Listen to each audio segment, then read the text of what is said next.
Folks, can you believe it?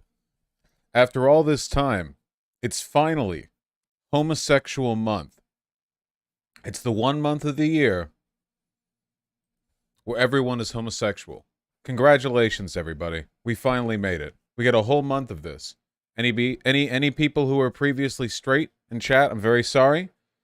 Better get used to your new lifestyle. That's kind of gay. That's very gay. I always wanted to be gay. Congratulations, you're now gay. We're all gay today. Happy birthday, all gay people. Can I be asexual, please? Being asexual is pretty gay, I think. Yeah, you're fine. That works. It's my birthday. Your birthday is gay? Nice. I'm happy to hear it. Does that mean I can say the F slur? Just not in my chat. Hey, everyone. How y'all doing? We doing good? Gay day? June gay day? Gay month? I didn't consent to any of this. You could simply not exist. You chose to be born into a universe where 1 month out of 12 is gay. I mean, you signed. We all did. I have a girlfriend. What am I supposed to do with her for a whole month? Wingman for her and picking up chicks at a lesbian bar. Good luck. Dumbass. Chose the gay world seed. Speaking of seed. No. How's everyone doing? Doing good? It's already the second here, lol. Everybody, come on. Everybody knows that real time is in the United States. Specifically, it's Pacific time because that's where Hollywood is, which means that a lot of programming and national stuff got decided there. Don't care that DC is on the East Coast, all right? I don't care. I don't recognize it.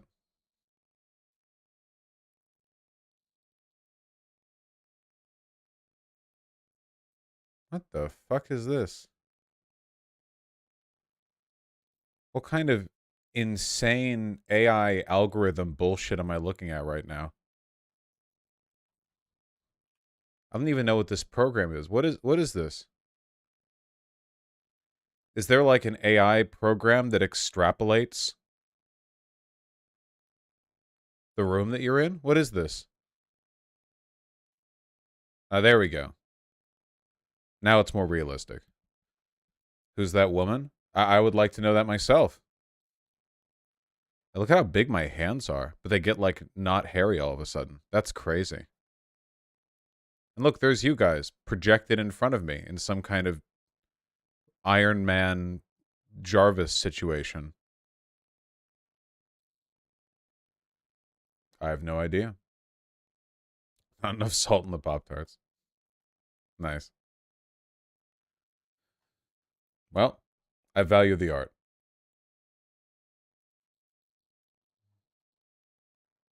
Nutella toast. I don't actually like Nutella that much. I think that Nutella is fine. I guess I wish it was I don't know. I feel like Nutella is a little bit it's difficult to get through, like cuz it's so gummy. And it also doesn't have a complex flavor profile. I feel like the flavor profile for like peanut butter is a lot more rich, where you have this like there's a lot of notes that you're getting there. But whenever I like bite into Nutella, I just feel like I'm hitting a wall of a solid flavor. You know what I mean? Where's your mic attached? Oh, I'm actually holding it at all times. Like this. Just right off. See, I'm just holding it like this.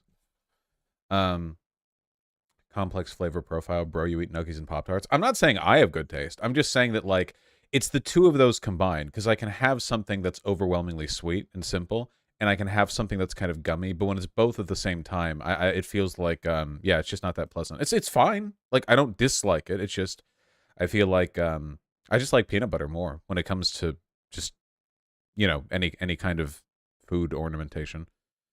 Context for the AI expander. Oh, is this the... No, it's not the same thing, I don't think. I don't know, whatever. Who's that person on my side? I have no idea.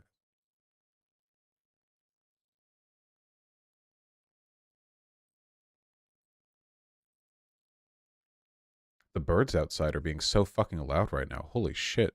They fucking? Oh my god. Peanut butter and chocolate mix, hell yeah. Yeah.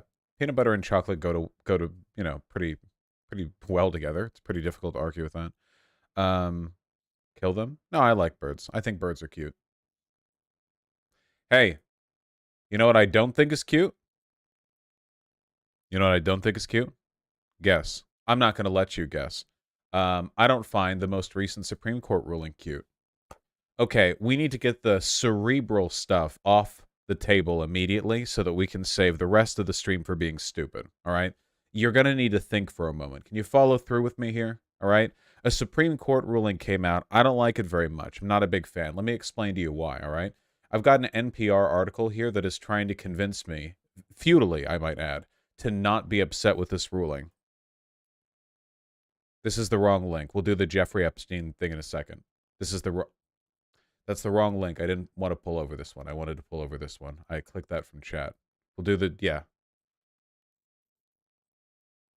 Unions are relieved as the Supreme Court leaves the right to strike intact. Oh, look at that manufactured consent right there. Oh, unions are relieved by this case. Oh, yeah. Unions are grateful to the federal government. Thank you. Thank you, federal government. Thank you, Supreme Court. So what happened here, right? Okay. So basically, a while ago, there was a strike. Some concrete truck drivers went on strike. What's the name of the company they striked from? It's called Glacier Northwest. There we go. Now, a bunch of workers, they went on strike, and if you know anything about a concrete mixing truck, all right, they spin because concrete is constantly undergoing a chemical reaction. When they spin the big cylinder in the back of a concrete truck, what they're doing is they're trying to use agitation to delay the chemical reaction that causes concrete to harden. So normally, concrete trucks are loaded up, chemically mixed, agitated, and gotten ready before the truck sets out. The truck starts to spin to delay it from hardening, and then it needs to get there in time so it can be poured into the mold. You know, this happens all over the world all the time. It's a very normal, very standard process. And the drivers for some of these concrete trucks went on strike after arriving at location. Now, they left the truck spinning, and as I understand it, the trucks did not get damaged by their decision to walk off and strike right then. However, the concrete was ruined. Past a point, the concrete has set enough in its chemical reaction that it cannot be used anymore. It's no longer viscous enough. It can't be poured properly. So the concrete gets ruined past a point. So money was lost, you know? That concrete can't be used again. The company took an L, and the company was so mad that they had to take an L, they filed a lawsuit against the International Brotherhood of Teamsters, the union we're talking about here. After the union's contract had expired, negotiations broke down. The union signaled its members to walk off the job after its drivers had loaded that day's wet concrete into Glacier's delivery trucks. The company sued the union in state court, claiming the truck drivers had endangered company equipment. Wet concrete, it explained, hardens easily, and the company had to initiate emergency maneuvers to offload the concrete before it destroyed the trucks. Now, right away, okay? Right away.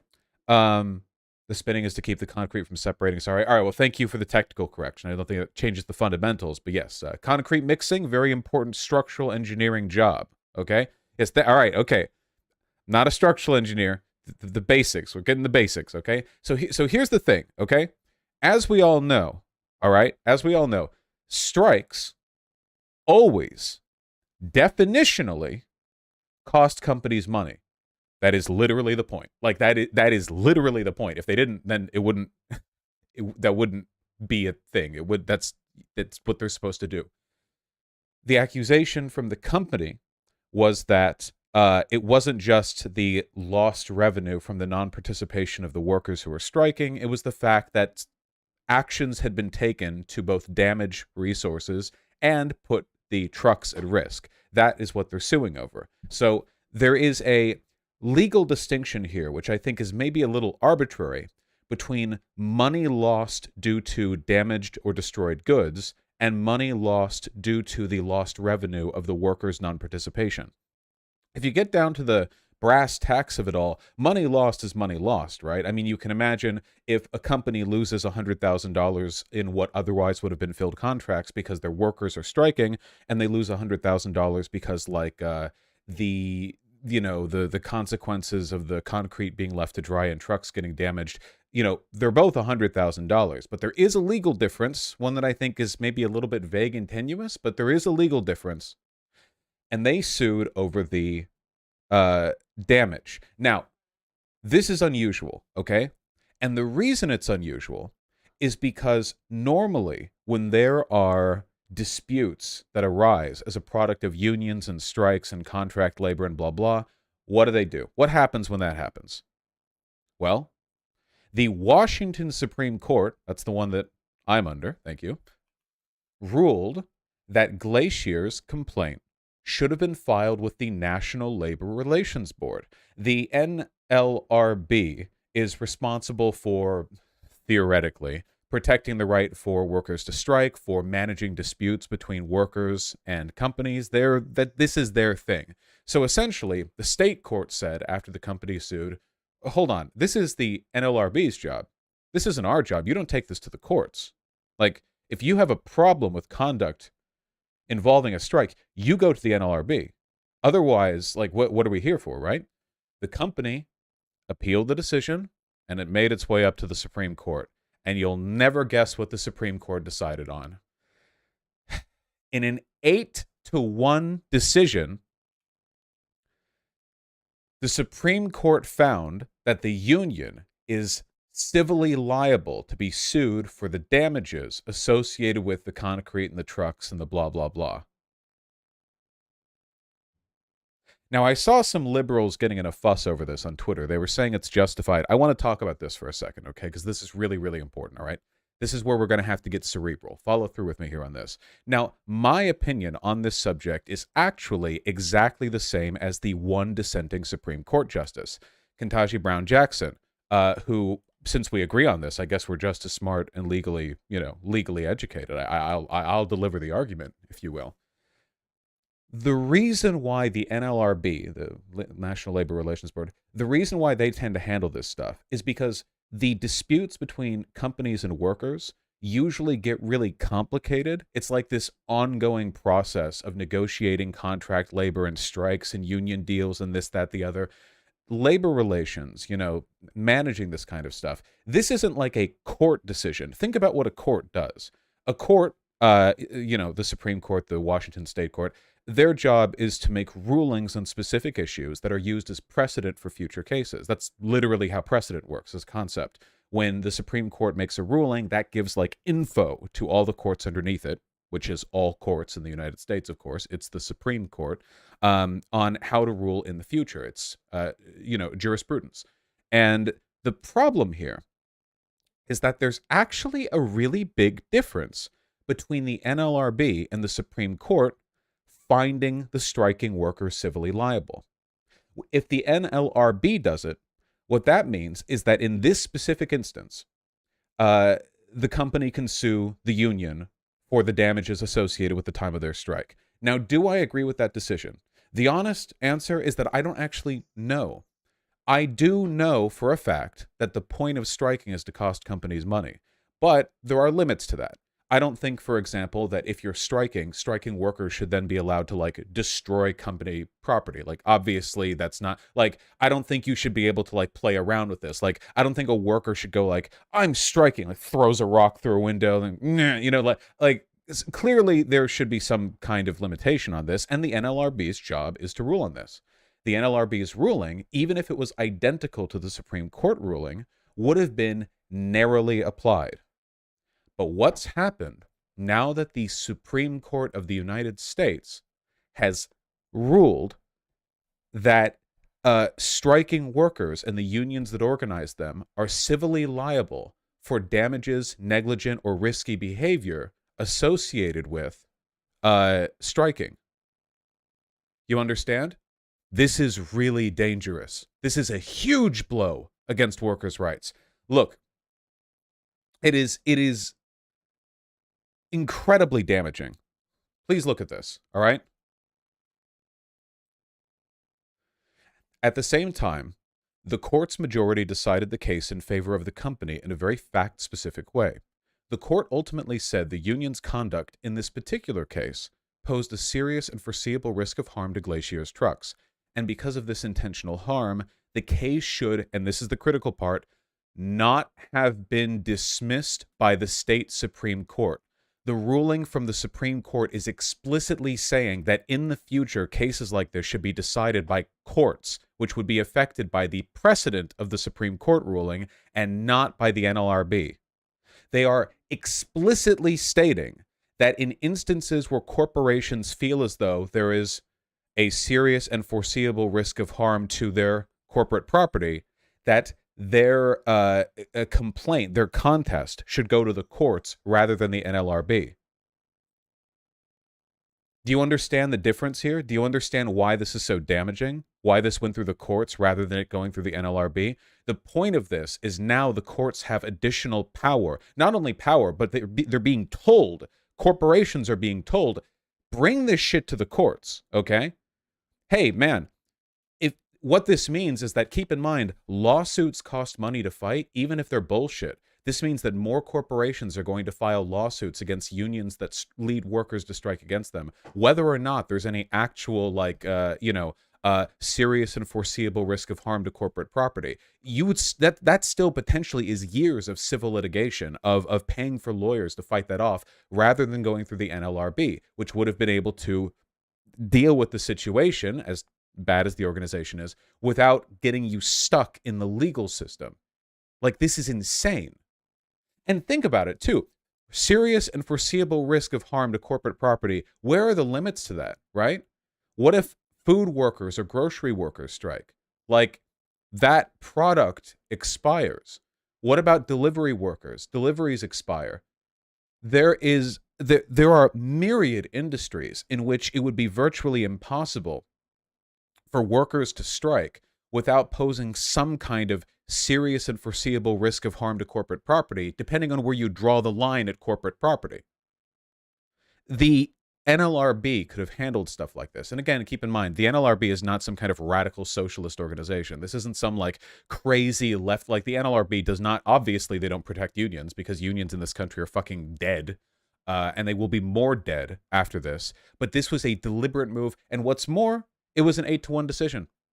Not a 6-3, not conservatives versus liberals. It was an 8-1 decision with only one single sane voice of reason in the Supreme Court to act against it. Excuse me. Insane. I could be wrong, but I think Kagan and Sotomayor may have gone with the majority ruling to avoid Alito's concurring ruling being the majority. It was 5-3-1. That would have explicitly killed NLRB jurisdiction rather than weaken it. Oh, you think they moved over just to keep the worst iteration of the majority opinion from going through? Hold on. If that's the case, that would be like lesser evilism. We'll see. Alito, Gorsuch, and Clarence Thomas, the three most conservative justices, wrote separately to express frustrations the court did not go further and reverse a lot of the protections for workers' rights. Alito virtually invited Glacier or other business interests to come back and try again. Nice. Whereas the majority, Amy Coney Barrett, John Roberts, Kavanaugh, Sotomayor, and Kagan. Okay, so if that's the case, then I actually agree. Wait, hold on. Selenium, I think what you said is correct. I think the reason the liberal justices voted the way they did was so that the majority opinion wasn't as bad as it could have otherwise been. Because otherwise it might have been a 3-3-3 split, and they might have sided over with Alito, Gorsuch, and Clarence Thomas. Well, what a fun system that we live within. That's super good. Bosch, the scope of the case would not cover goods that expire, at least not yet. That is already case law, and this did not overturn that. It means they have to take extra care to protect equipment, not products. Yeah, but you understand how, like, vague and tenuous that is, right? The main thing that concerns me is the fact that corporations are being explicitly told to go through the court system now, rather than, because now this means that if corporations have workers strike and they're angry and they want to get something from it, they want to recoup some of their losses, they now have a legal pathway to bringing this to the courts and threatening them with years of litigation, expensive litigation to manage, because the Supreme Court precedent is literally saying this should not have been dismissed by the state Supreme Court. And what is a corporation going to determine as a serious and foreseeable risk of harm? In this case, if we're only talking about damage to equipment, the truck survived. So apparently the only thing you need now to establish this this legal channel of attack is just the risk. That's it. So we're not even talking about the cost of the concrete. We're talking about a corporation's perception of the perceived risk of harm to their property, to their equipment. And if they think they have that, then they go straight to the courts, and the courts now know that the Supreme Court is saying that they should take it seriously and not kick it to the NLRB. Again, not a legal expert. It's pretty bad. And what I'm saying here is in concurrence with the dissent from Justice Jackson. So I'm not like, this isn't some like wacky, like leftist socialist perspective or anything. I am agreeing with her perspective on this, with the summary of the dissent that I have read from her. It is terrible. It is disgusting. It's like, it's very bad. It's not good. It's not good. Not good.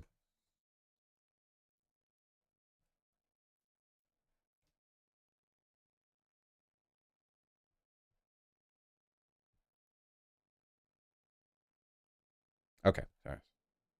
Hopefully I was clear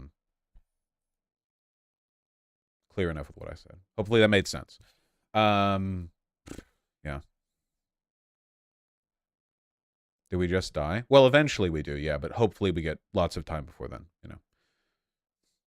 If the labor board had ruled the conduct wasn't covered by the NLRA, it would have been kicked to the courts and we'd have been here anyway. Yeah, but don't you think there's a pretty huge difference between go to the NLRB first, and then if it doesn't apply, go to the courts, and go to the courts, which are being told to take your case, by the way, and, you know, maybe then they try to kick you to the NLRB? The channel of, like, it's just, this opens up so much abuse of power for corporations. So much abuse of power.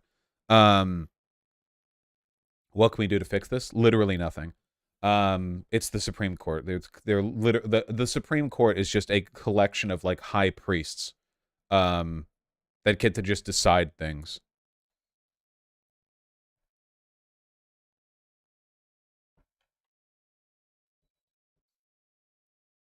Yeah, the Grand Wizards.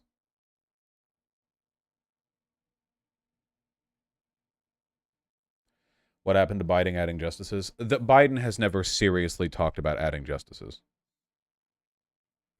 You should bring a lawyer on stream to discuss this. I think this is a bit out of your wheelhouse. Well, I'm not a legal expert, but again, I am just citing the perspective of Justice Jackson. I mean, if you want, we can read that. Here, Supreme Court strike ruling, Jackson dissent.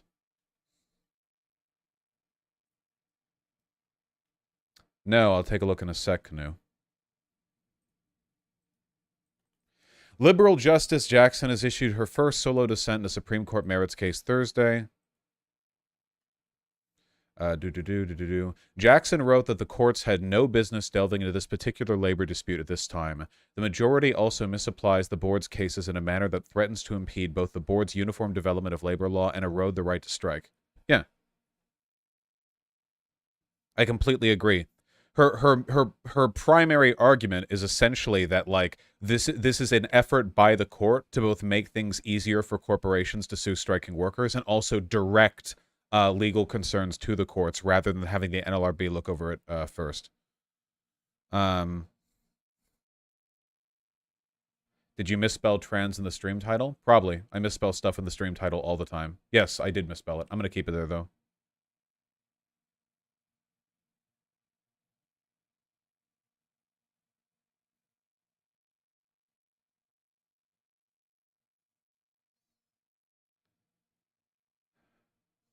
The filing of the General Counsel's administrative complaint necessarily suffices to establish the union strike conduct is, quote, arguably protected within the meaning of Garmon. Thus, the General Counsel's complaint should have been marked the end of any court involvement in this matter, Jackson wrote.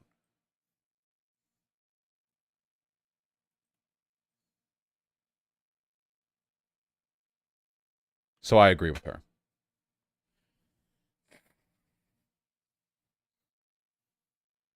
Oh my god.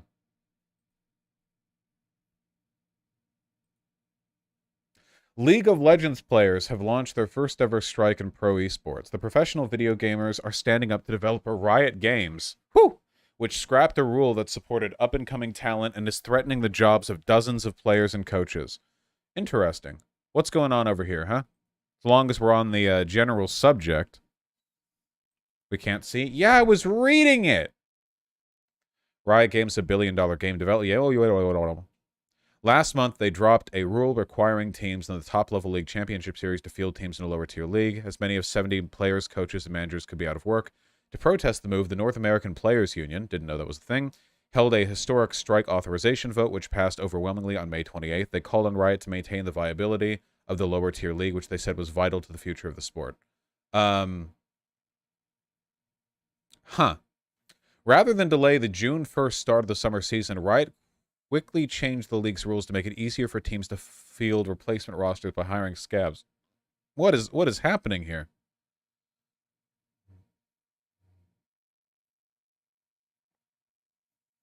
Riot is now threatening players with an ultimatum. If there's no resolution within 2 weeks, not only will the entire summer season be canceled, but league teams will be disqualified from 2023 Worlds, the top tournament for pro gamers. Wait, why do they want to get rid of the lower tier league so badly? Does it cost that much that they're willing to risk the entire, like...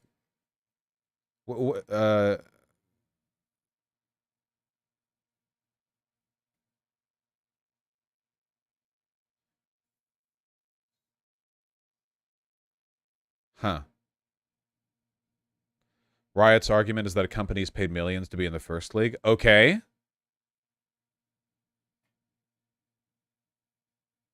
Yeah, I need more context on this. Reported offers for TSM's LCS spot fall well short of league's record sale price. Reflection of the market. For context, TSM, along with other orgs that stayed in or joined the LCS when moving to a franchising model prior to the 2018 season, paid a flat buy-in fee of $10 million. $10 million? So that's the reason why they just don't like the fact that the lower tier league doesn't have an insanely high buy-in price. Is that literally it?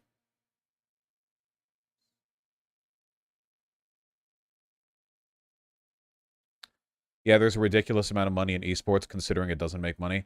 Man, the economics of esports is like so fucked. It's difficult to even get into it. It exists in this very weird like quantum superposition where at the same time you hear about insane amounts of money being tossed around, and then like you open up the wallet to look at how much money there is in the scene in total, and there's $5 and like 3 pennies. It's really, really weird. I don't know how much of it is money laundering and how much of it... A lot of it... I feel like a lot of it falls in the same phenomena as like college sports, where like everyone playing college sports is like eating ramen to survive, and then the coach gets paid $7 million a year for 10 years or something. There's like, it's very, very strange. I'm not an expert on it. Yeah, I don't want to... These are the statements the union demands. Yeah, show me the union demands. Yeah. Riot tried and failed getting scab players. Nobody's going to watch scab play. Nobody's going to go and watch like, oh yeah, here's the NA teams. Woo, it's Johnny Foreskin, and whoa, is that fucking Timmy Shits? What do you mean? Just, people watch that shit for the talent, not just to see play. You can't scat. Well, not, okay, sorry. Riot Games, instead of negotiating good faith, first tried to recruit scab players, especially from the collegiate circuit, with huge financial offers. Look at how much money they're willing to spend to get scabs here. That kind of reinforces the idea that this isn't really about like dwindling resources and more about like preserving exclusivity for the higher tier leagues. The LCSPA has been aware for over a week of attempts to require teams to field scab players at the start of the season. We continue to actively reach out to players outside the LCS with a clear and simple message.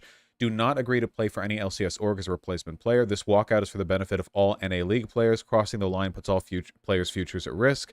Crossing the line undermines player negotiating power. If you have already agreed to a replacement contract, please contact the LCSPA for further counsel on how to navigate your situation.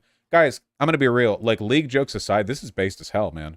Esports gamers, professionals, get like pretty exploited in ways they don't even like know because they're like stupid teenagers. You guys, okay, do you guys remember that era? If you pay attention to esports at all, do you remember that era where every once in a while you would hear about like you you would hear about like a new like pro gaming house that's in like a $40 million mansion somewhere in Anaheim, where people would enter like the gaming booth to train nonstop. You notice how you stopped hearing about that a little while afterwards? There is so much like weird behind the scenes exploitation because a lot of these pros have a lot of money and they're very young. Literally, some of them are underage. And then you've got like 18, 19, 20-year-olds who drop out of college. Some of them drop out of high school to pursue their talent. By the way, I don't think that's wrong. If there's like a very real chance of you making millions and you're just like, oh yeah, get your GED, drop out in like early senior, late junior year, pursue it. Like, I get that. Follow your dreams, whatever. But like it also leaves a lot of these young people pretty like not business savvy. I mean, even adults with experience get taken advantage of, fine print in the contracts and such. So it's a scene rife with abuse. And through all of that, to come out and have like a union make clear statements like this, I think that's great. I think that's great. I think that's great. I think that's really exciting. Because I want unions and striking to just be like a normal thing. You know what I mean? In the world, but like in the meantime, in America, the West, whatever, I want like, oh, that thing's not happening because the players are striking. Like, oh yeah, okay, because that happens right now. How often does this happen? How often have you been inconvenienced by the strike of a group of workers? Doesn't happen that often. I mean, sometimes, sure, but like striking should be we should always be striking. Okay, it's ABS. Always be striking. We should always be striking, all right? Mildly irritated at your middle manager, general strike, sectoral strike, shut the city down, shut the country down, shut the planet down, all right? I want the economy's back to be broken over the knee of one 52-year-old mom who was having like foot pain but wasn't allowed to sit down while working at a cash register, okay? That's what I want. I want lots of strikes. And in order for this to happen, all right, we need to normalize stuff like this. I don't want anyone making fun of them because they're league play. Well, hold on. You can make fun of them for being league players. I don't want to go crazy here, okay? You can do that still. However, them being league players does not detract from the importance, severity, or seriousness of what they're doing. And I don't know all the details, Maybe Riot has some kind of argument here, But considering the fact that Riot's response seems to have been try to like quickly pay a bunch of scabs to file in rather than like do negotiations, I'm going to guess they don't. Personal guess of mine, don't think they do. Yeah, it's very exciting. Strike to nerf Irelia. Are people still complaining about Irelia? Okay.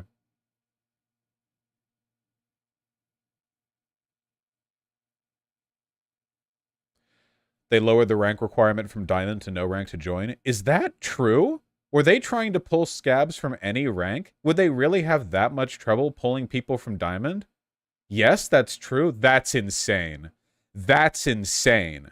That's insane.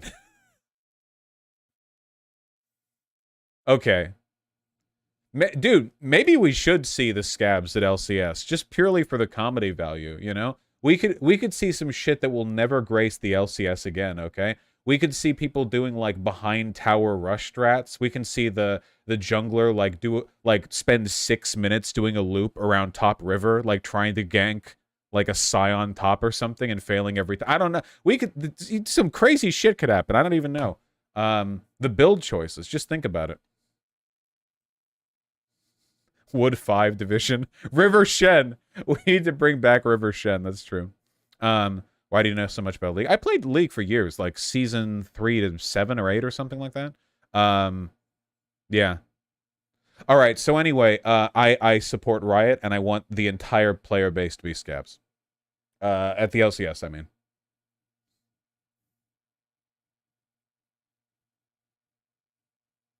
Have you watched Arcane? Yes, I've watched Arcane. What's a scab? A scab is somebody who's brought in to replace striking workers.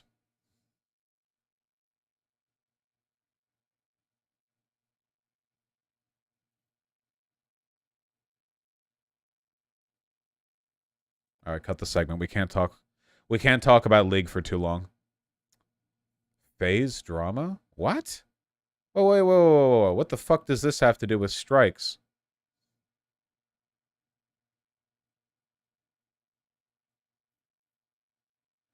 Statement from the company. I don't know what this is. Phase, that's still a thing. It's a pretty big thing.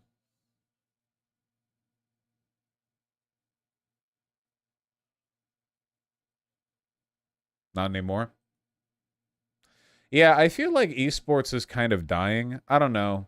It's kind of sad to see because I mean, I enjoyed StarCraft esports getting it. I feel like we're seeing kind of like a prey cycle in nature where esports got too big and too expensive for its own good. I feel like esports is at its best when you have like informal or maybe like formally sanctioned tournaments that are just like streamed and you have good players on there. But when you're doing like treating all the esports players like they're fucking, you know, celebrities and you fly them out for the big match, like people spend so much money on this crap. I don't know.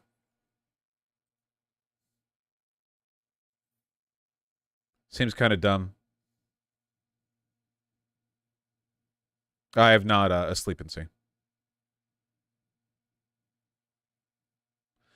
FaZe brought a new girl in, and one of the dudes is being very misogynistic to her. That's what's happening? What? How is that? How is that drama? That sounds pretty like that's like a normal thing that happens. What is this?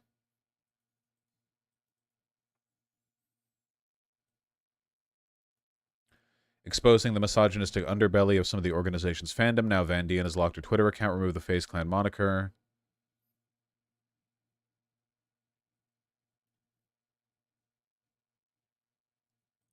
What was said here? This was yesterday.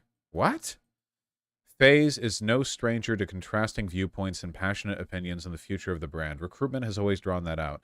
But make no mistake, the mistreatment of our newest member is in no way okay. Grace joined in hopes to bring her voice to FaZe, and we stand by her. You guys have lost the fucking plot. Ratio, shut your dumb ass up, Seabass. So they're all saying they don't like the lady? Is what they're saying?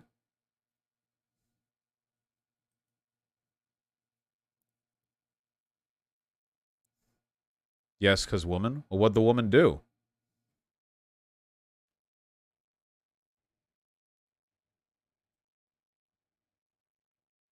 Vandy and signing targeted her by fans and FaZe Star alike. The controversy began when FaZe Clan announced the actor turned Twitch streamer. Wait, actor? Who's this person? Van Dien?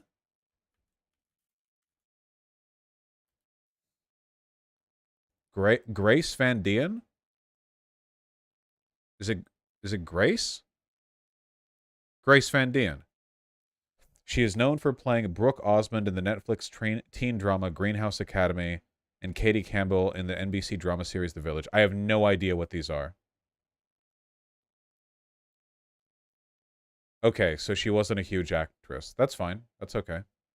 Um, Mostly famous for Stranger Things. Then why didn't they say that in the summary on Wikipedia?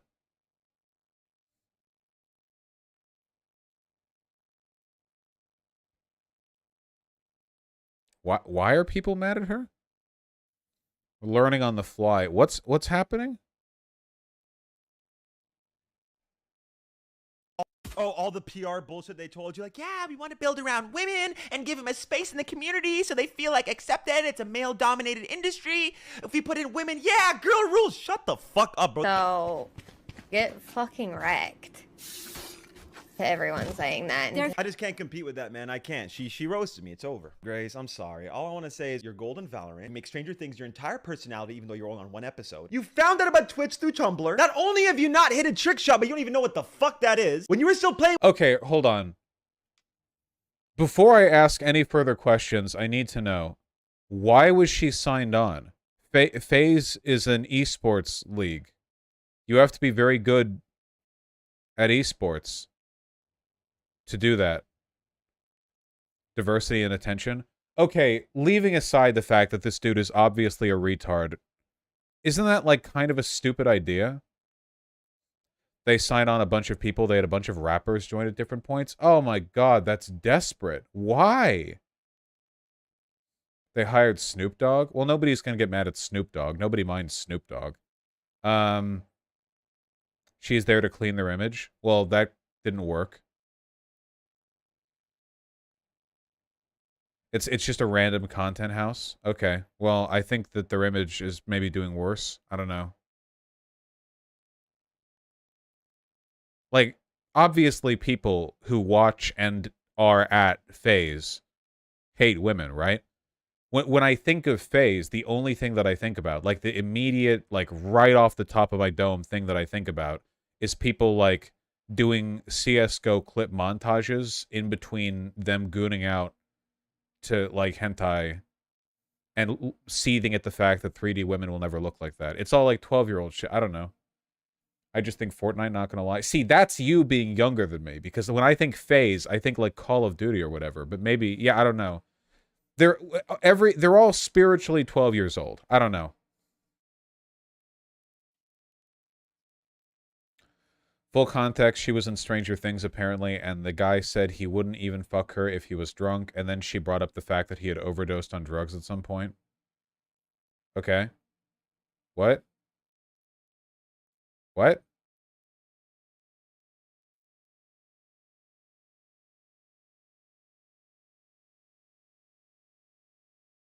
What? Is there even politics here? I don't even know if there's okay, here's my politics assessment, all right? A lot of people who play games are 12 and they hate women. It's kind of complicated why, but it's not good. All right, good, moving on. Sorry, it's a fucking whirlpool. Oh, God, my God. You can get lost in there. Jesus Christ. Now, what is this? Before we can even get to this shit in the title. New details of Jeffrey Epstein's death and the frantic aftermath revealed in records obtained by the AP. This is great. This is like the one conspiracy theory that I believe in, and it's barely even a conspiracy theory. That he didn't kill himself. 2 weeks before ending his life, Jeffrey Epstein sat in the corner of his Manhattan jail cell with his hands over his ears, desperate to muffle the sound of a toilet that wouldn't stop running. All right.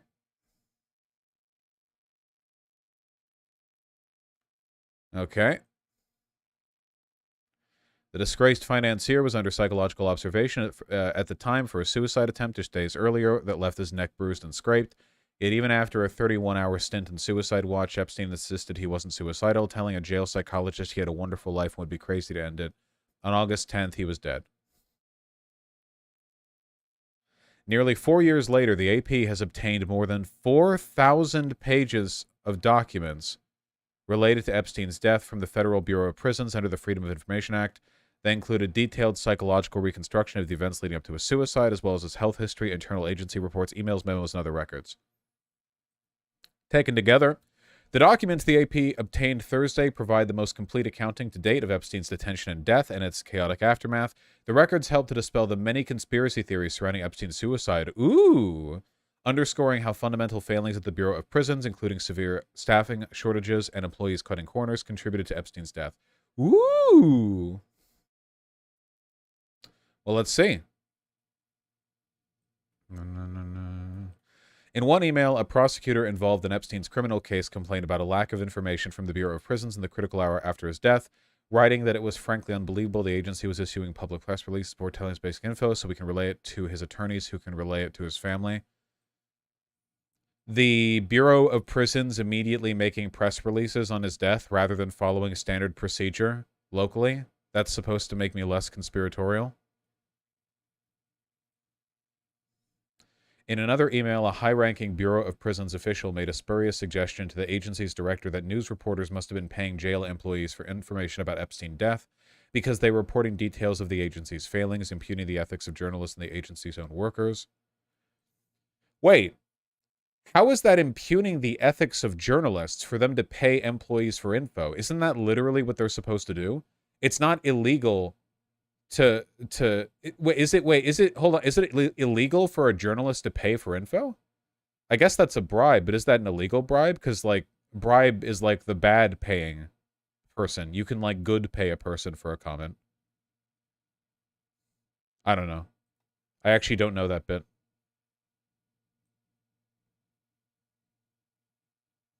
The documents also provide a fresh window into Epstein's behavior during his 36 days in jail, including his previously unreported attempt to connect by mail with another high-profile pedophile, Larry Nassar, the U.S. gymnastics team doctor convicted of sexually abusing scores of athletes. Wow, really? Okay. Sure.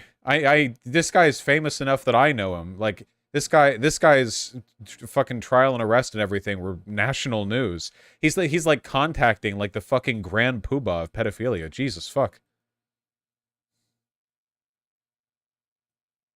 Epstein's letter to Nassar was found returned to sender in the jail's mailroom. Weeks after Epstein's death, it appeared he mailed it out and was turned back to him. Not sure if we should open it or we should hand it over to anyone. The letter itself was not included among the documents turned over to the AP. According to a memo from a unit manager, Epstein told a jail employee he was calling his mother, who'd been dead for 15 years at that point. So, wait, so far they're not telling me anything interesting. Where's the conspiracy theory dispelling?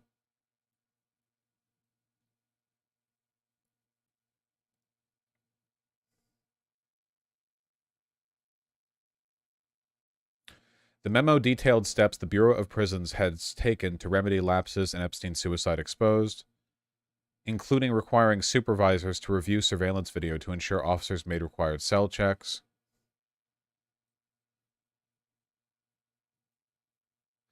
The workers tasked with guarding Epstein the night he killed himself, Tova Noel and Michael Thomas, were charged with lying on prison records to make it seem as though they had made the required checks before Epstein was found lifeless. Epstein's cellmate did not return after a court hearing the day before, and prison officials failed to pair another prisoner with him, leaving him alone. Prosecutors alleged they were sitting at their desk just 15 feet from Epstein's cell, shopped online for furniture and motorcycles, Chad shit, and walked around the unit's common area instead of making required rounds every 30 minutes. During one 2-hour period, both appeared to have been asleep, according to their indictment. Noel and Thomas admitted to falsifying the log entries, but avoided prison time under a deal with federal prosecutors. Copies of some of those logs were included among the documents released Thursday, with the guards' signatures redacted. How is this making me less conspiratorial? So far, this is all info I'm pretty sure that we knew. How is this making me less, like... Yeah, he was like the most important prisoner in the world, and they just put him in a cell, and his cellmate was gone that day, and then the guys who were supposed to check on him didn't check the surveillance footage, and also they didn't do the rounds, and also they fell asleep, and also they weren't there, and then they lied about it, but then also they didn't go to jail for lying about it. Oh my god. Like...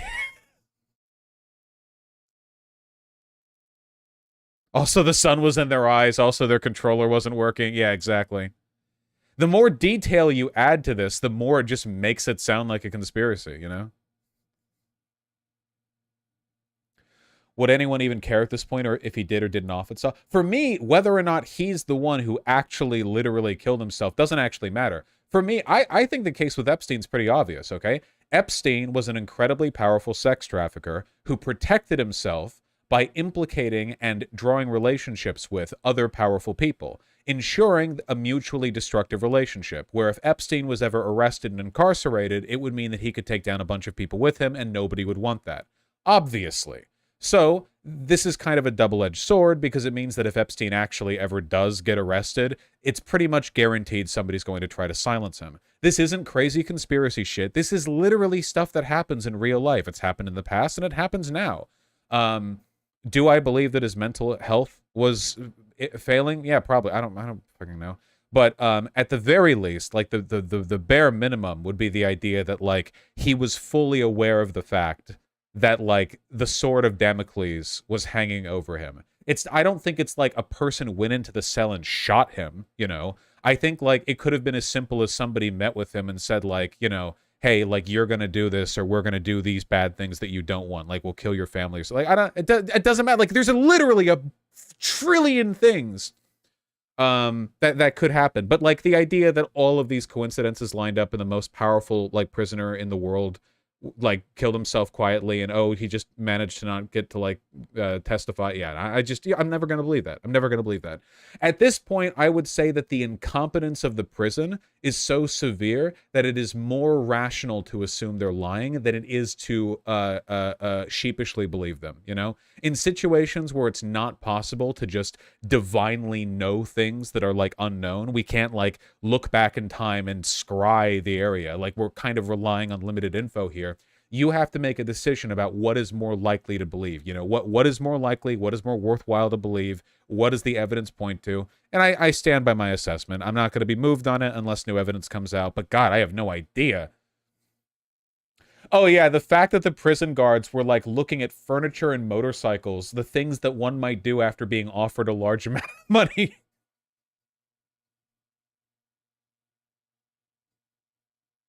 That's great. Yeah, the guards falsified their records. They were actually both looking at beachfront properties in Delaware. You know, it was,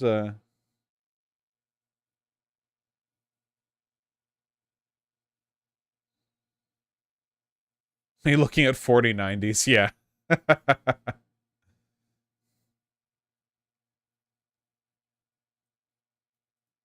That's so fucking funny.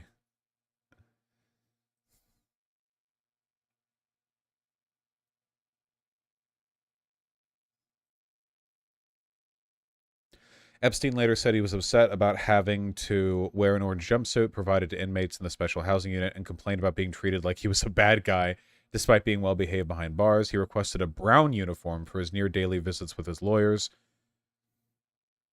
Initial health screening said he'd 10 plus female sexual partners within the previous 5 years. Medical records showed he was suffering from sleep apnea, constipation, hypertension, lower back pain, and pre-diabetes, and had been previously treated for chlamydia. That doesn't sound too out of line for like a grungy 66-year-old.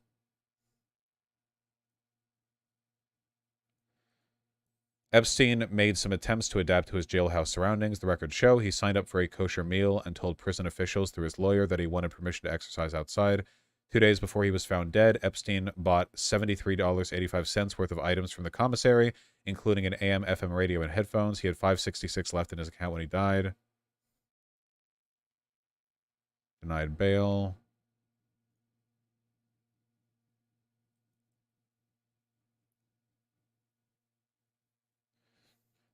Like, stop being this conspiratorial. The prison is famously incompetent. You know what? I don't believe it. No, I'm sorry. Oops. Most consequential prisoner in America, in the world, arguably, at that time, with the ability to implicate hundreds of incredibly powerful people. Just like, oops. The fact that he was even put in there, I'm pretty sure that generally speaking, when ultra-powerful people get put in jail, like, more accommodations are made.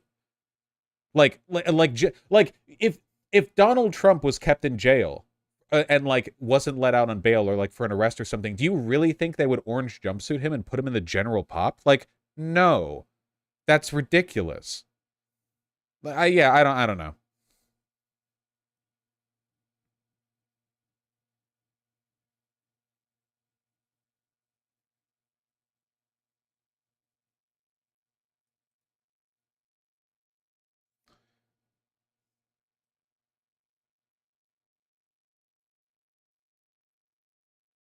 This did not. This is really it.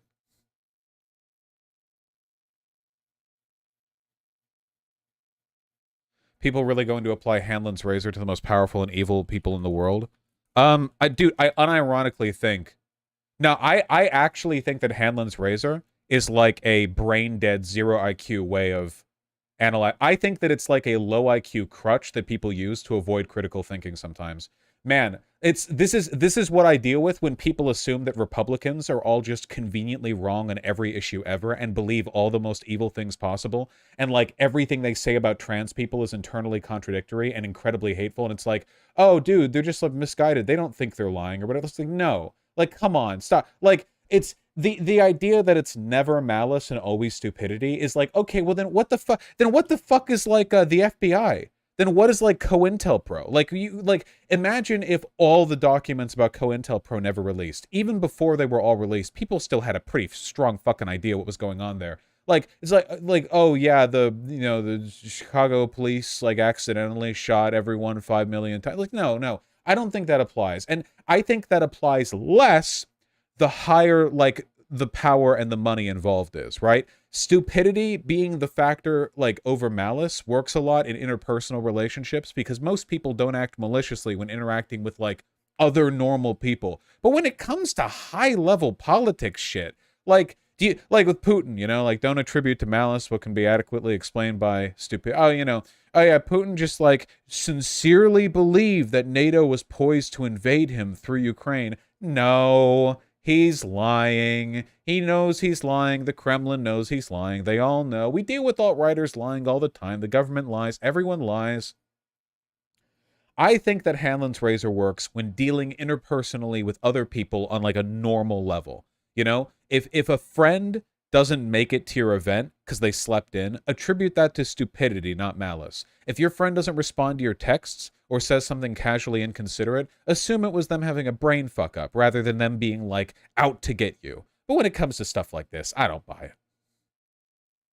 I do think Hanlon's razor is a good thing to believe when it comes to interpersonal stuff.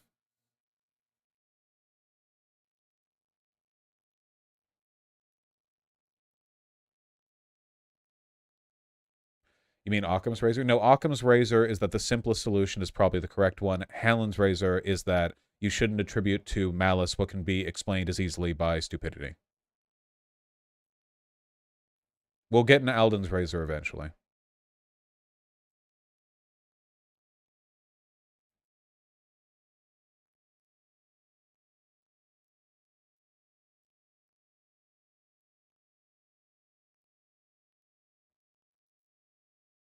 I don't know, Ipoelm. Can it be stupidity and malice? Take stupidity for granted. There's always stupidity. There's often also malice. Nice.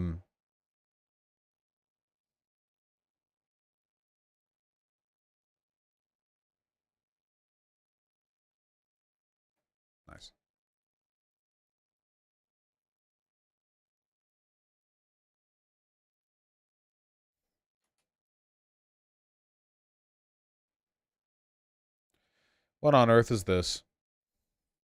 It's gone sick. And I don't like the term woke because I hear woke, woke, woke. You know, it's like just a term that half the people can't even define it. They don't know what it is. It's gone sick. And I don't like... Oh, that's pretty funny. That's pretty direct. Some good meme material. He's distinguishing himself from DeSantis here because DeSantis is so committed to, like, woke. Everything about it, saying it constantly, attacking it constantly, that his lawyers had it legally defined.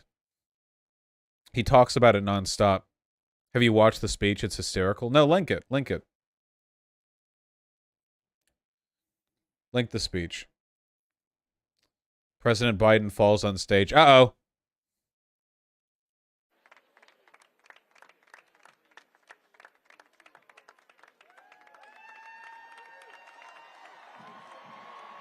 He's dead! Mr. President, get down. What you didn't see because of your slow human eyes is that he actually dodged a bullet there. He actually dove for cover to dodge the sniper bullet. Well done. Well done, Mr. President. Hey, can't wait to vote for this guy in a year. Woo! Ha ha, it's gonna be great. Wing, 10 shot. Mr. President, thank you for joining us. Nice. Hey, is somebody gonna link that speech? He didn't see the step down. I feel like it's a common mistake. Oh yeah, for sure. It doesn't actually mean anything, but goddamn, he is old.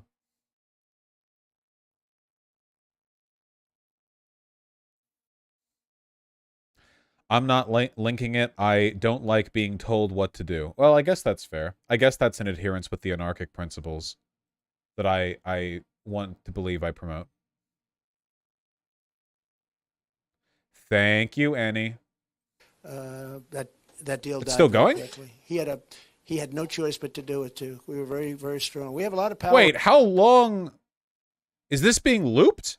He's not talking for he's not talking for 10 hours. They're looping the speech. Okay. That's kind of weird. Why would you live loop a speech?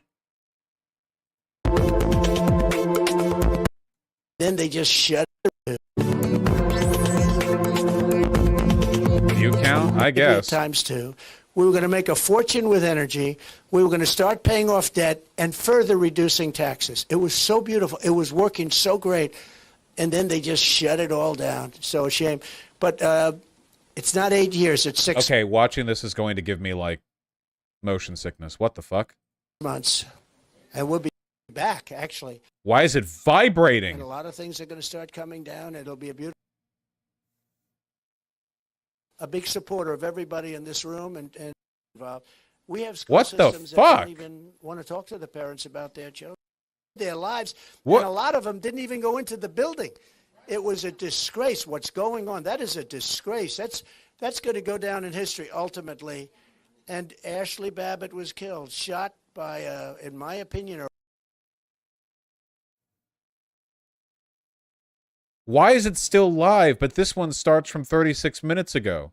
Did they start this live stream long after the... Okay.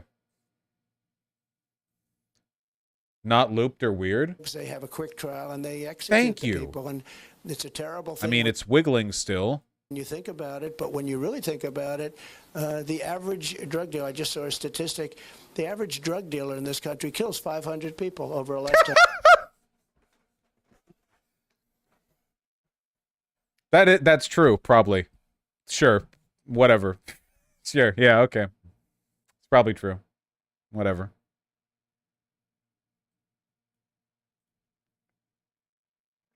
Yeah, I believe it. 500 people. So when you look at that, and China has no problem, the countries with the death penalty, they're the only ones that don't have a problem with drugs. The only one. Oh yeah, they're really obsessive about the death penalty for drug dealers. That's like a big conservative talking point now. It's really come up recently. I think that was because the Filipino president, it's the Philippines, right? Is like a huge like kill all the drug dealers guy. Yeah, yeah. Duterte? Is that okay? Yeah.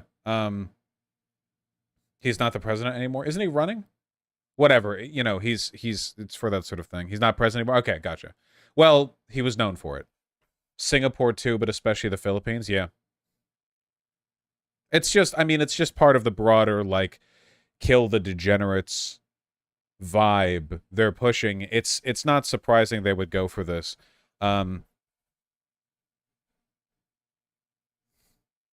Yeah, we'll talk about Pence. Wonder if they'll classify people getting HRT third party after it's been banned as drug dealers. Well, people, I mean, in states where they already have laws banning trans healthcare, you actually can get felony sentences as a doctor providing it. And it is true that DeSantis did recently make it easier to give the death penalty in Florida.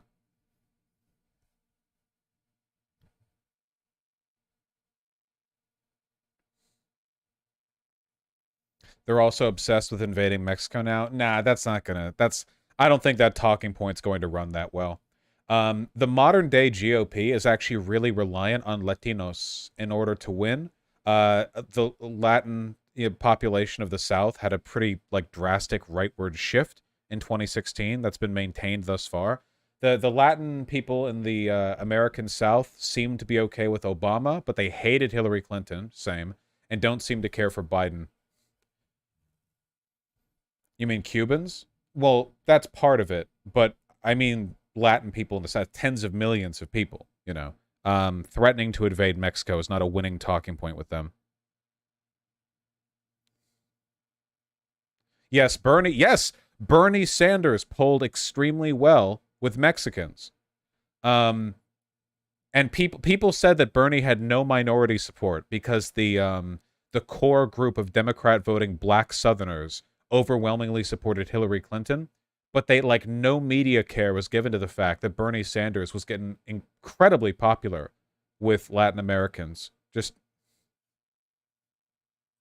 Ones that don't. Singapore has a very strong death penalty. If you sell drugs, if you're a dealer, if you sell drugs, you get the death penalty. And people say, let's go someplace else. Let's go to the U.S. and do it, where they don't even do.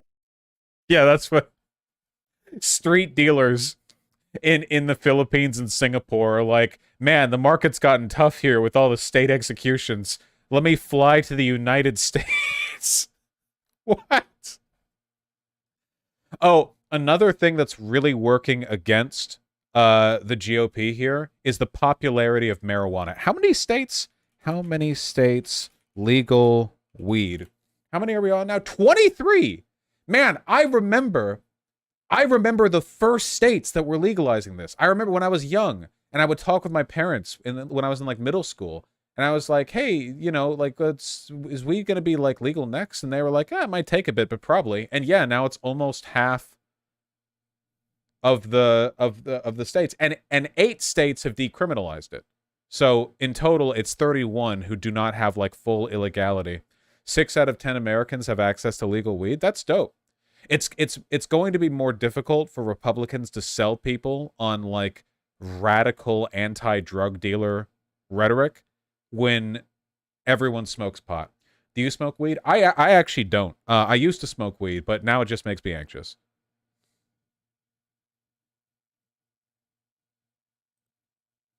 Do anything to you. I mean, they don't even do anything. And until you get smart, you're going to have a tremendous problem. But I had it so that President Xi was going to give the death penalty to people that made fentanyl and sold it into the U.S. But once I wasn't there, that deal died very quickly. He had almost committed President Xi to an execution campaign against his own people, but then sadly he lost the election. Or sorry, the election was stolen from him. Right. Why do you think Hispanic people are going right? For me, a lot of conservative Hispanics came from authoritarian nations, and it feels like a lot of them know nothing about American politics.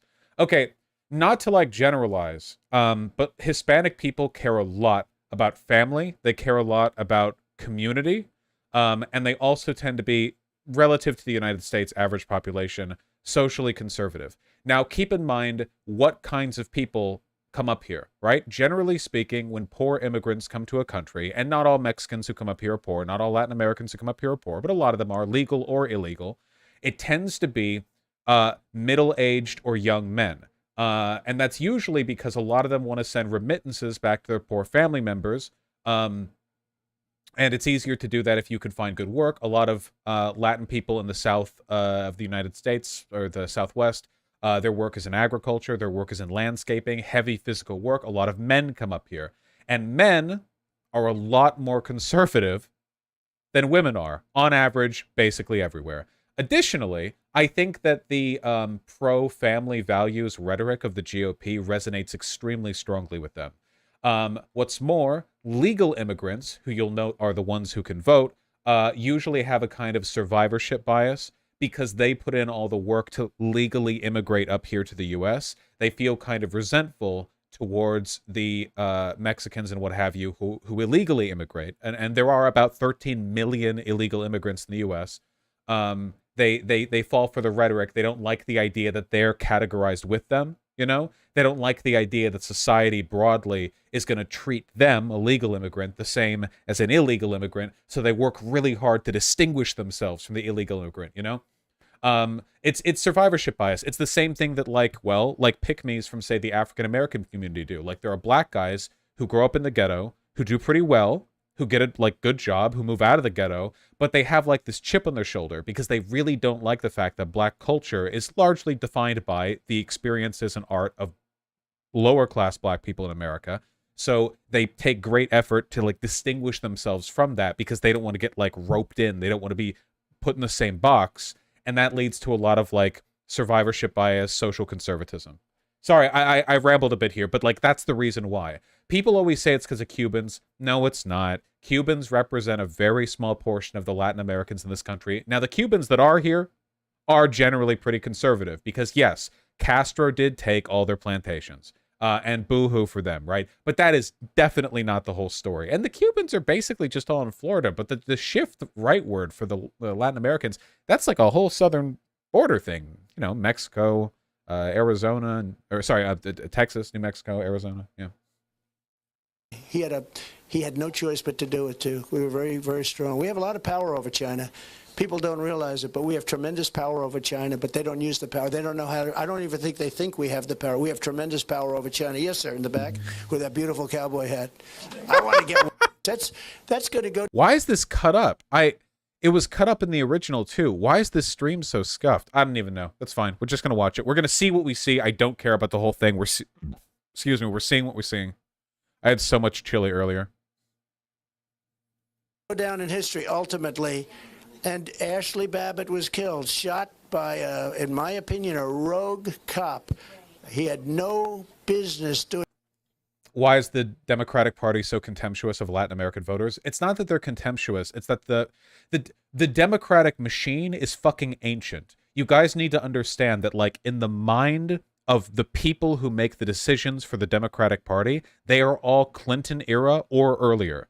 A lot of them have not adapted to the way things are now, whereas the GOP actually does have a lot more young people and a lot more, like, energized strategists, which is one of the reasons they've been able to keep up, despite everything the Democrats believe in being more popular with the average person in the United States.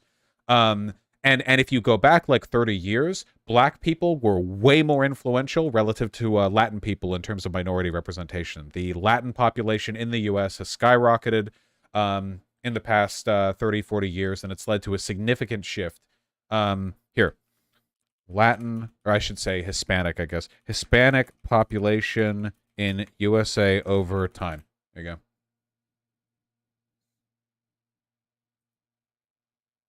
Give me a chart. Did we got one that goes back earlier in 2000? Here. This is in millions of people, okay?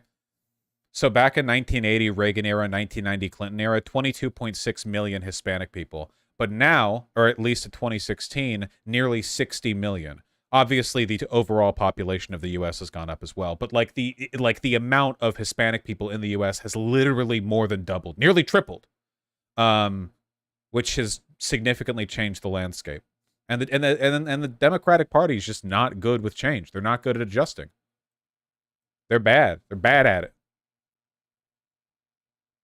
Isn't it like by 2050 that there'll be a majority?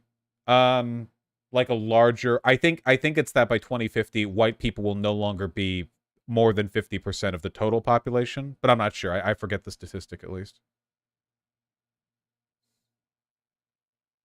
By the way, I'm pretty sure Hillary had a 2-to-1 lead on Bernie for the Latino vote. Wait, really? Wait, hold on. Bernie Sanders Hispanic vote. I remember Bernie Sanders having like insanely disproportionate. This is 2020, not 2016. Bernie Sanders' big win among Latinos in Saturday's Nevada caucuses underscores the potential. What are the numbers?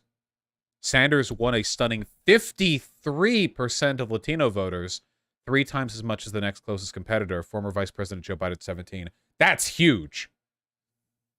That's massive. More than, yeah, 3 times as much the next runner-up. That is crazy.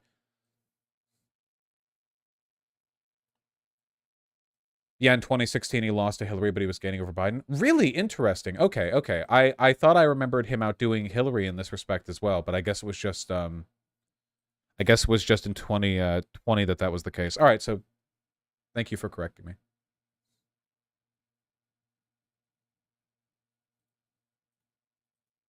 God, 2024 is going to be fucking painful.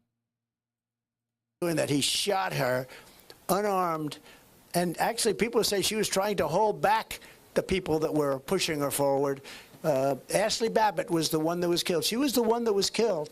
And they like to say 5 people. That's the truth is. And there happened to be somebody else also in addition to Ashley. But Ashley Babbitt was a big supporter of everybody in this room. There's been a big increase in Asian immigration. Do you think that has a big impact? If I remember correctly, Asian Americans have a massive shift in between first and second generation immigrants, where first generation Asian immigrants on average will immediately go to like the poorest part of your city, form an ethnic enclave, and then produce the best restaurants within a tri-state area. And then the second generation immigrants, the children of those first immigrants, will be like communists. I don't know. I remember there being a massive swing in between the in between the generations there. And by every account, she was an incredible person and a great patriot. And he shot her like just like he had no problem. And then they wanted to shield him, right? They wanted to shield, and he ends up on NBC. No, that's what I mean. The older ones are right wing, but younger Asian people tend to be left wing, I think. Being interviewed on NBC because he was so proud of himself. He thought he was a big shot. And they ought to look at his past record, by the way. Take a look at his past record. By the way, thank you for giving us Governor Kim Reynolds for governor of Iowa. Good. That's right. I hate to say it, without me, you know she was not going to win. You know that, right? I gave you a couple of them. Without me, they wouldn't have won. But I gave you some good people. You have some good people here. But as far as the time, it's a great question because I've been watching DeSantis go out and say, yeah, okay. 44% of Asian American registered voters surveyed think of themselves as Democrat. 19% think of themselves as Republican. 29% consider themselves independent. So for those who are willing to like assign themselves into a partisan category, it's more than a 2-to-1 advantage in favor of Democrat leaning. This is the case for basically every minority group. Though Hispanic people have shifted more in recent years, I don't think that's an unsolvable problem. I think there are like things the DNC could do to appeal better to them. Black people in America have, for decades now, and probably will be for a long time, a very reliable base of Democrat support. If I go to African American political views, yeah, 84% of black adults identify with or lean towards the Democratic Party, while just 10% identify with or lean towards the Republican Party. And like over an 8-to-1 ratio there. Insane. I've got 8 years. It's going to be 8 years. Let me tell you something. Right there, you should vote against him. It'll take me 6 months to have it totally the way it was. We'll have it fast. It's Who's drilling, doing this? it's the wall, and it's getting criminals out of our country that have been allowed to come in so freely. We're going to get them out. ICE, we're going to double up on ICE and the Border Patrol. They're incredible people. Brandon Judd and Tom Holt. The lighting and is shit, people yeah. that we have are phenomenal people, but they don't use the good ones. They use very liberal, very radical left people, and it's hard to believe. You know, I did hundreds of miles of wall. Then I said, you know, we should do more. What do you think? And they gave me other locations. We were going to add another 200 miles to it.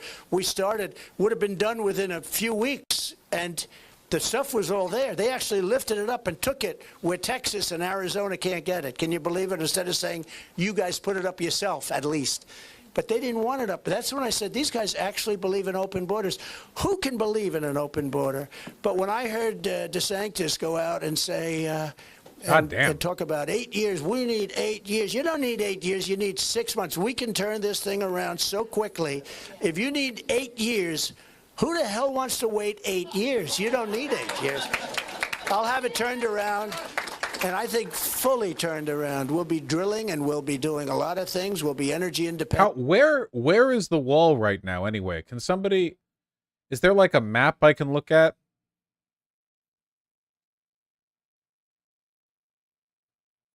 Just reminder that the majority of illegal immigrants in America overstay visas and don't literally hop the fence at the southern border. The wall is a fence that's falling apart. Well, I'm sure the fence will keep them out. I'm sure the fence will work. And in 6 months, we'll be able to do that in 6 months. Don't forget, I filled up the National Reserves. I did a lot of things at very cheap prices. Congress held me back, actually. But we had a deal where I was going to fill it up for nothing, you know, when the oil was down so low because we had so much of it. We have more liquid gold under our feet than Saudi Arabia and Russia. Think of it. We have more than any. All right, here we go. Thank you. The Wall from USA Today. The Wall Interactive Map Explorer. Okay, guys. See all layers? Okay. Red means pedestrian fence. Yellow means vehicle barrier. Green means other fence. Okay. So all of this red right here is literally just a pedestrian fence, like the kind you and I could climb. View aerial footage. We are coming into the Otay Mesa section of Tijuana and eastern San Diego County. It's a heavy commercial port of entry here. Where?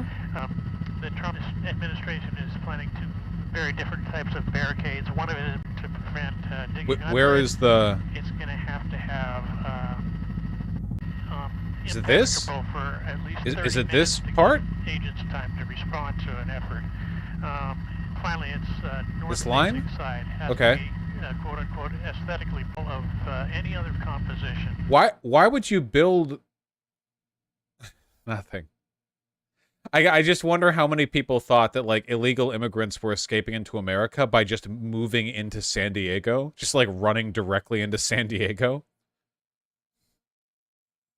I mean, I don't know. Sir, they got through. Wait, hold on. I want to see a little. Yeah, there we go. Look at all that. Wait, is there like nothing in all of Texas? Wait, what? Okay, guys. They got some fence blocking Piedras Negras from Eagle Pass right here. You could go here or here, but they got that.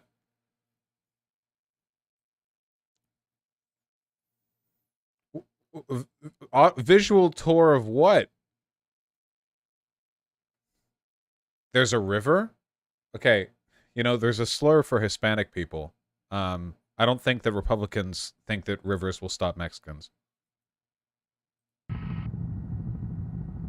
As you fly up this river and you look out over it, the sheer length of it just seems overwhelming. We're talking about a stretch of 1,295 miles of U.S. border. It's nearly 2/3 of the entire border. Right now we've got a whole flock of birds taking off on the ground. So Whoa, that. those birds were illegal Looks immigrants. Like vultures. It's really verdant up here.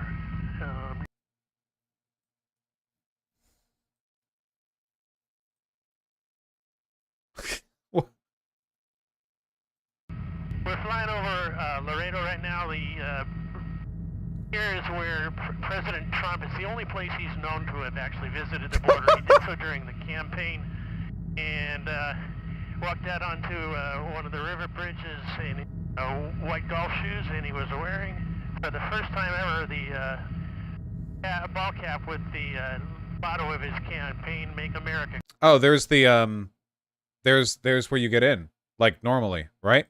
This is the big the station. This one. Exporting to the United States rapists and criminals. There was That's pretty true. God damn, man, there was like nothing. What about the vehicle barrier?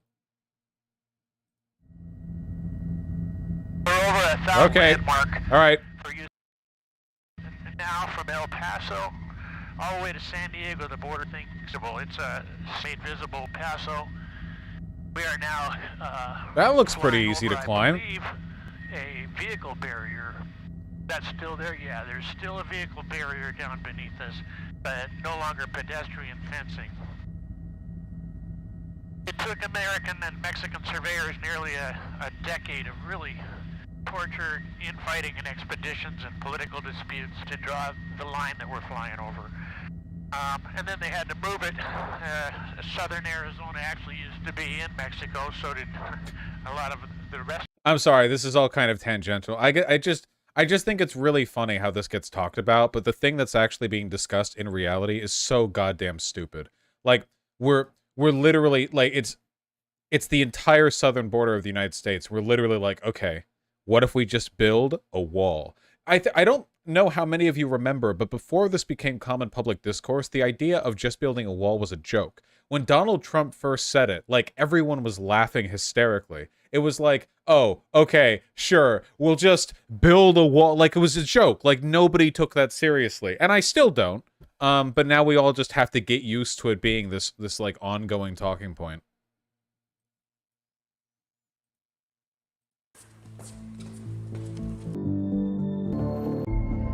And we've seen a wall get built.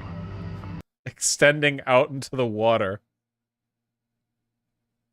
Jesus. Where will a wall get built? What kind of wall will get built? Chip will impact questions remain unanswered. And why not extend it further? To Congress, the President, and the American people. Will a wall, so after it gets out ways, it stops. All right.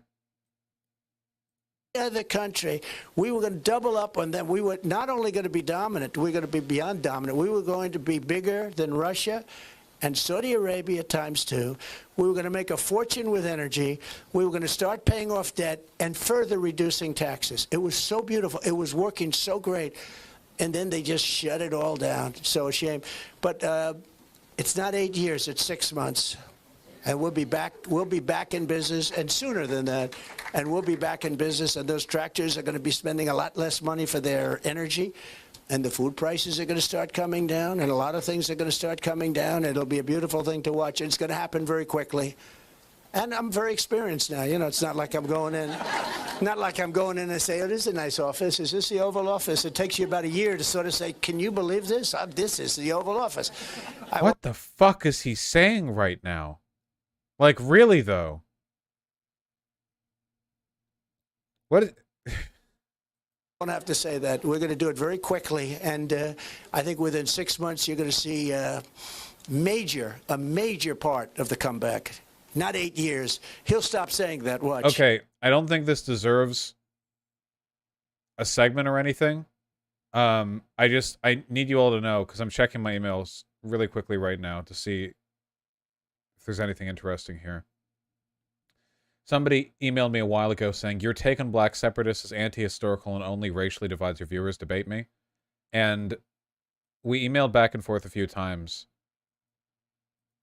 And the second to last email that I got from this person, who is black because their Google profile image is Luffy from One Piece, I basically explained, like, well, here's what I don't like about black separatism, but here are things that I'm okay with. And his first response was, okay, so I didn't know the difference between black nationalism and black separatism and thought they were the same and used interchangeably until now. ... I just don't understand why you called the Nation of Islam anti-Semitic. And then, in response, I talked about how Luis Farrakhan's been in charge of the NOI since '77, and he's basically Adolf Hitler. And this seems to have activated, like, the CIA fucking code phrase in this guy's brain, because holy shit. So you've silently admitted that you have no other evidence of the NOL being anti-Semitic. You have not reached the evidence threshold to support your claim that the entire organization is anti-Semitic because of one leader. Saying Luis Farrakhan is as anti-Semitic as Hitler is both historically inaccurate and disgusting. Luis Farrakhan using the term, quote, satanic Jews isn't the same as years of anti-Semitic media propaganda, mass killings, mass rapes, etc. carried out by Hitler's Nazi regime. You and I both know Luis Farrakhan wouldn't commit the same atrocities Hitler did if he had the power. He never even publicly called for violence against the Jewish community. A lot of the Ashkenazi Jews in America are responsible for a lot of financial sabotage against the black community. That isn't anti-Semitic, that's a fact. He says Jewish devil not because he wants to genocide them, but is frustrated they gain their wealth off of sabotaging the black community and line their own pockets and continue to do so. The Jewish community got reparations. All of you white Democrats and Obama were in agreement on that. And it's like, damn, man. Literally, like, every time I get into a discussion on black separatism, the person I'm talking to is literally Hitler. It happens every single time. Now I know, like, if being compared to Nazis upsets them that much, like, I'm just going to keep doing it more. Because A, it's correct. It's a correct assessment to make. And B, if it upsets them, that's funnier for me. Yeah, a lot of those were typed out in all caps, too. I'm sorry, this has nothing to do with the Trump thing. It's just, like, I thought I'd reached an accord with him, but the moment Jews got mentioned, he lost his mind. You know, I guess. Okay, let me reply. Okay, Hitler. There we go. Discourse complete. He's going to stop saying that, because if he needs 8 years to turn it around, he's saying, well, I'm going to, you know, I could be. Let me tell you, I'll go 4 years. And if I do a great job, we're going to have a great Republican. Somebody is going to go another 4 years or 8 years. So it doesn't make any difference. But when he says 8 years, every time I hear it, I wince, because I say, if it takes 8 years to turn this around, then you don't want him. You don't want him as your president. You ought to go to the third, fourth, fifth, or sixth guys. But they're usually polling at about 1%. Okay, thank you. Thank you. All right, well, we'll do one more. Go ahead. Go ahead. Hi. This is a weirdly small room for Donald Trump, don't you think? Like, you can hear from the claps, he's in a pretty small room. It says Donald Trump campaigns in Iowa, but it sounds like he's in a room with like 20 or 30 people asking him questions. More of a press conference than a campaign. Hi. Hi, President Trump. How are you? I just graduated high school yeah. 2 weeks ago. Great. What? Thank you. And so my question for you is, since your last term in office, there have been a lot of attacks on education in terms of censorship and all of that. So I was wondering what your thoughts were on parental control and that kind of thing within schools, school choice, and all of that. Education is very important to me, so wanted to hear your thoughts on that. So Thank big, you. very good question. Congratulations, by the way. Good. Were you a good student? Were you good? Pretty good. Okay, just pretty good. She just got a $180,000 scholarship, a naval scholarship to go to Yale. Wow. Oh, wow. She's very modest. Was that her dad who just took the mic to get the chance to say that to Trump? Oh God, this is like a McMansion millionaire upper class family.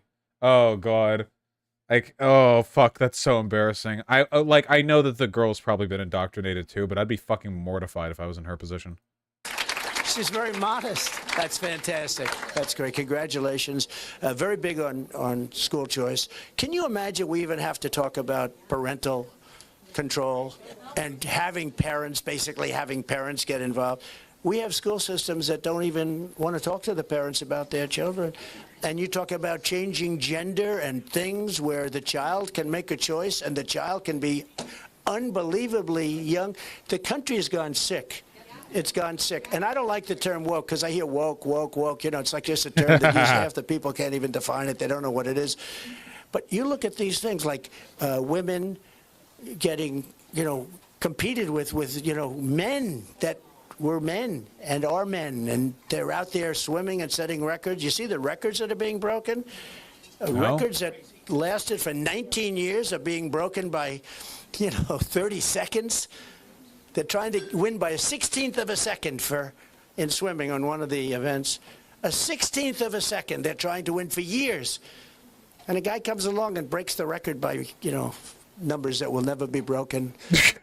What's the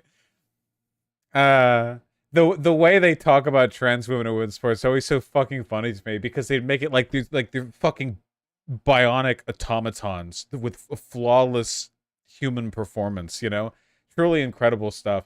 I honestly just fucking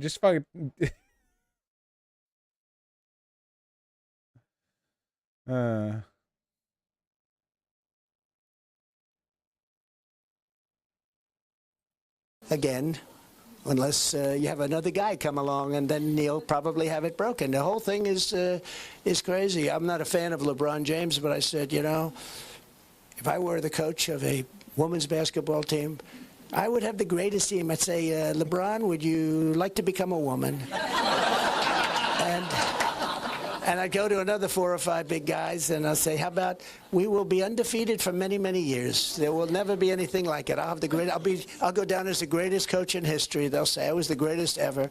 No, it's so crazy. kind of crazy how this has never actually happened, right? The funny thing is that like in a especially before this became like big public discourse or whatever, the idea of like a coach cynically trying to like groom a male athlete into transitioning so they could set even better records as a female athlete, that's not like a thing that happens. It's made up. But it's something that like I feel Republicans think happens, but it's never happened. At least to my knowledge, there's never been a story like that, like ever, at all. I don't know. And that's all woke. That's all. I guess they define that as woke, but that's all woke. We have to bring common sense back into the country. People say, oh, you're conservative. I said, yeah, I'm conservative. But more important is I'm a person with common sense. And so are the people in this room. And our country needs common sense back in leadership. We had great common sense for 4 years. And we produced the greatest economy ever. I rebuilt our military. I mean, the $85 billion was massive, but it was just a small portion of what we rebuilt. It was a massive amount, but a small portion. But when you look at what we did at the border, when you look at what we did in every single aspect, even right to try, where we had for 58 years they've been trying to get this, where He really doesn't have the same magic anymore, does he? Like, he's still funny and wacky and everything, but it's definitely different. It's just not the same as it was before. I mean, compared to DeSantis, obviously, he's a wellspring of charisma. I'm not denying that. Just, it's not the same. It probably does. The lighting here probably does not help. He looks kind of muddy and washed out. You know what I mean? We have very far-reaching drugs that were good, but they're not approved by the FDA, and somebody's terminally ill, and we couldn't get the drugs. They'd go to Asia, or if they're poor, they just go home and they die. They have no hope. But they'd go to Europe. They go all over the world looking for something, and I signed a bill. Very hard to get, actually very complicated, because the drug companies didn't want it, the labs didn't want it, the doctors didn't want it, because, you know, they thought they had liability. I signed a non-liability clause. I got it approved, and everybody's happy. We've saved, with Right to Try, we've saved thousands and thousands of lives of people that are terminally ill. And people would say, well, we can't do that because they may die. I said, they're going to die anyway. And yet they were in there for close to 60 years now trying to get that. As he's saying this, remember that a huge amount of the arguments made against hormones and puberty blockers are that they're like dangerous or ineffective, even though they've been studied for decades, or that the use of puberty blockers to treat gender dysphoria is an off-label use. In accordance with the FDA. They're very, like, it's all like pro ivermectin when they want X, but when they don't want Y, it's, well, actually, you know, we adhere only to the highest standard of medical skepticism when it comes to recommending drugs. Approved, and I got it approved through Congress. I got it approved. You had to go through Congress on that one. And we're saving lives, tremendous numbers of lives. I'm very proud of that one, Right to Try. It sounds easy. You'd think it would be easy to get it approved, actually, but it was very, very tough. Gone for many, many years. I took care of the vets better than anybody. We had a 92% approval rating, and now it's going way down, I understand. But we... Vosh, are you able to break down a door? What? Do you just mean like a regular wooden door? I've never tried. Hassan did it? Okay. What? Have you ever punched a wall? No, why would you punch a wall? Could you eat a door in one sitting? It's an H3H3 reference from Leftovers. Ah, I see. I feel like I could kick down a door. Like a regular wooden door. Some doors are pretty big and strong, though. I don't know. Azan broke a door on Leftovers. That's why people are... What does that have to do with anything? What are you guys talking about? Hold on.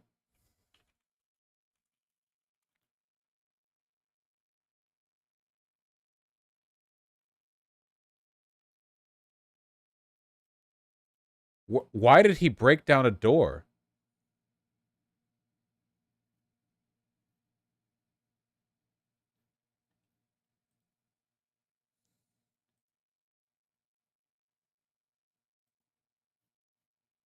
Someone was stuck in the bathroom? Oh, okay. I was trying to find the video, but I don't know.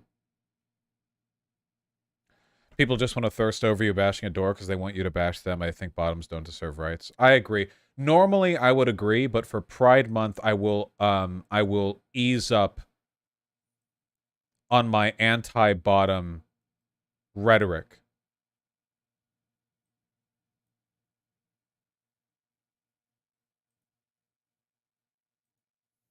Bosh? Guys, back out! Okay. Okay. The problem here is that there's not a lot of space to like to brace yourself to like do a fucking kick. We've all been operating under the same conditions. Yes. No, I know. I'm saying I'm getting my bearings in. I'm not gonna be able to kick this with a kick, I don't think. Let's see. I think you might. Whoa, my God. Wait, hold on. I think our building's about to collapse. Support that. Literally kick it. Yeah. Whoa! Whoa! Okay, wait, hold on. This is a PSA to everyone. You should never try to break down a door with your shoulder.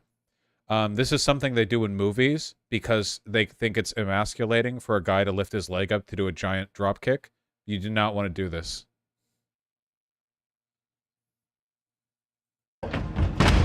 Yeah, that's gonna hurt your... It's hard! Yeah, you know because you're using your shoulder. Yeah, you're supposed to apply force right here near the handle because that's where the lock is keeping the door from going in. Your shoulder applies force right here.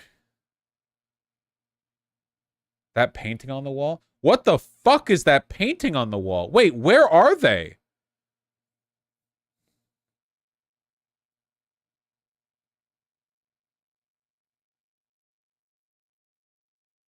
The H3 studio? Why do they have the... Okay. Epstein's Island, yeah. I think is happening. What? Maybe was hitting it lower where the hinge is. Yeah. That could have helped. Belle Delphine painted it for H3? Oh. That's kind of cool. But Amy's a psycho, man. You should have seen the way he threw himself at that door. Yeah!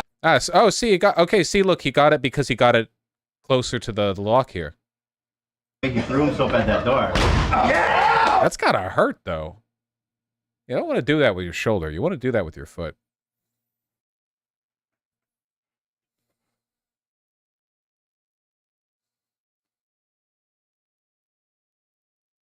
Oh, he's deaf feeling that. Oh, you're deaf feeling that. Yeah, for sure. Your turn? I'm not ramming shit with my shoulder. You fucking kidding me? Absolutely not. You can really hurt yourself that way. I'll kick a door down. I bet I could kick a door down. I've got big legs. Vosh's hair looks so gay today. Oh, yeah, I finally got I got hair gel. So it's not just like cheap hairspray. I got like actual hair gel. I think it's nice. I put too much in at first. I had to like ruffle it out though. So I'll yeah, for Homo Month, exactly.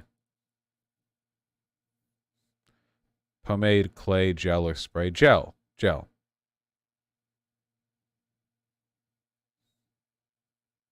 How do you grow your arm hair out? What are we doing? Can we just finish this?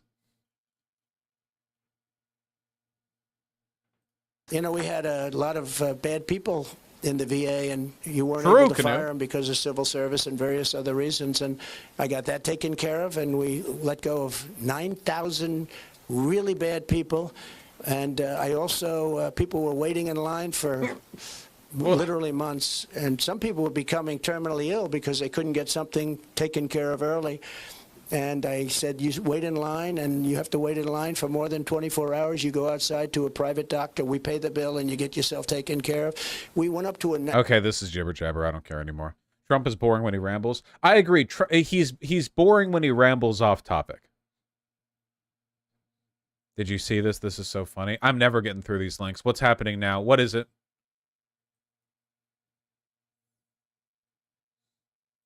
Oh, I did see this. Yeah, this guy was doing a criticism of Tears of the Kingdom, but he's like a Nazi porn addict, so it's really funny because his brain is an open book. Yeah, I saw this. I saw this. It's not new to me. Look at this. It's very funny. Okay. Oh, this is what the title looks like, by the way. So we have the meme image, and then we have hentai. Zelda next to large Ganondorf because Nazis and porn addicts. It's like a Venn diagram with one circle, you know? Here, hold on. It's pretty funny. You can tell the guy's a porn addict from the way he talks. And the queen was, we'll say, dark elf. So despite the fact that the Gerudo are clearly supposed... It's always cuck NTR shit. It's literally always cuck NTR shit. Like 100% with these people. You can't... It's like a prerequisite for being an internet Nazi. You can't do it unless you have a thing for like interracial cuck NTR shit. Supposed to be like the Middle Eastern inspired race, I guess you could say, but they might even be a different species than Hylians. I forgot about this part. He thinks it's ambiguous that the Hylians and the Gerudo women are a different species. Like, he doesn't know. So he doesn't know shit? Yeah, they're twice the height of... Okay, yeah, no, it's... Okay, yeah, they're different species. Okay. I'm not sure. They could be like a Sari and just take genetic material from Hylians to make more Gerudo, right? But no, now there's actually a lot of Hylians that are various shades of brown throughout the world. And of course, one of the founders of Hyrule set the stage for the entire series, created a wonderful Wakanda-esque utopia, is one of these brown Hylians. Almost literally, we was Kangs and shit. So much for this is how their minds are.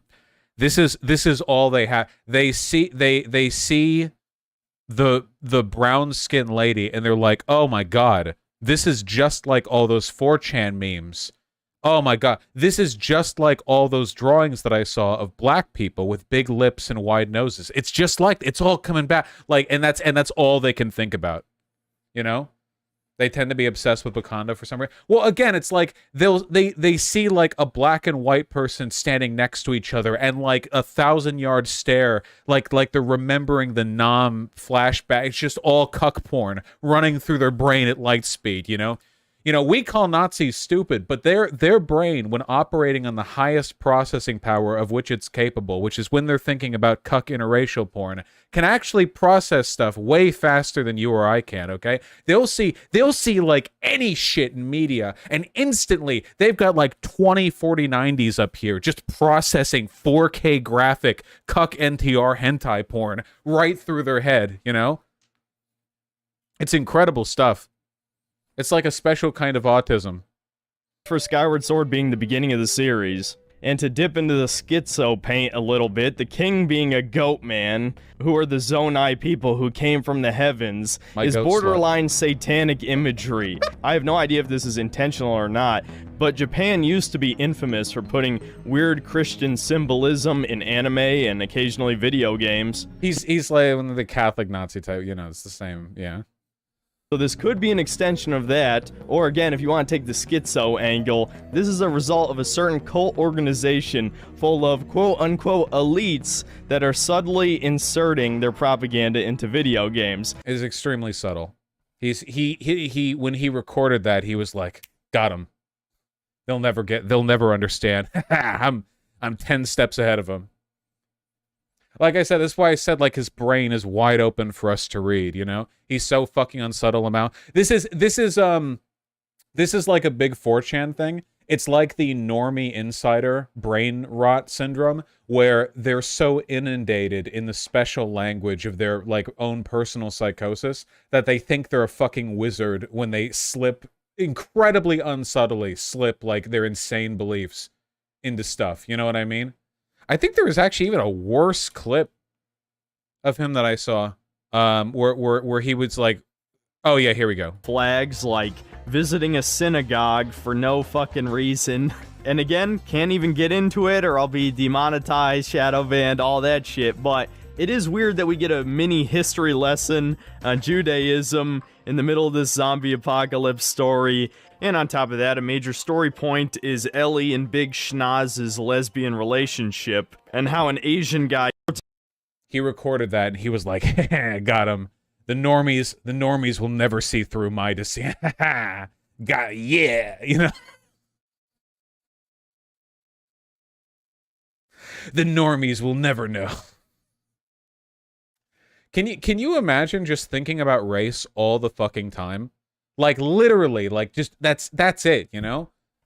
And by the way, I want to be clear, I'm consistent on this, because even though I don't think they're full of hate or, like, psychotic bullshit in the same way, I do think there are lefties or libs who think about race too much, like that Robin DiAngelo tier, you know, like, over-obsessive reparation, like, white guilt correction bullshit. But this is, like, 5 steps beyond, man. Literally, like, everything. It's just all the cuck NTR interracial stuff with no breaks. That's the whole life that they get. We're almost done with this.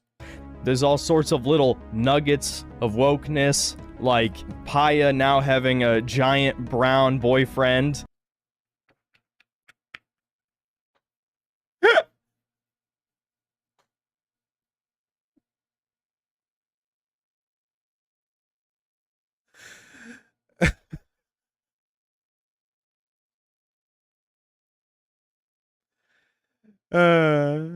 He wrote the script with one hand.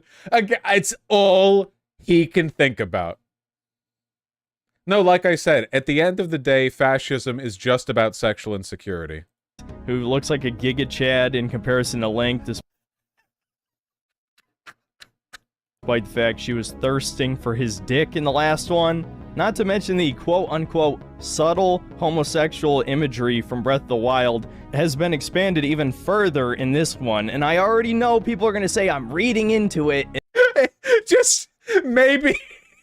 I know. Hey, I know what people are gonna say. They're gonna say, "Hey, you're being a little fucking obsessive. Like you're nonstop thinking about this. Just a little." He sees like a hand clasped in like respectful vow of a warrior to another, and it's like, all right, now some people say I never shut up about homosexuality and interracial.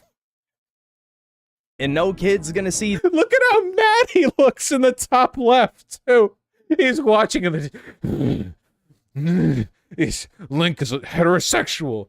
Fishman's a heterosexual. He's like fucking furious. Why even play games? I like seriously. Why do anything other than masturbate to interracial NTR porn? Like if that's where you're gonna be mentally anyway.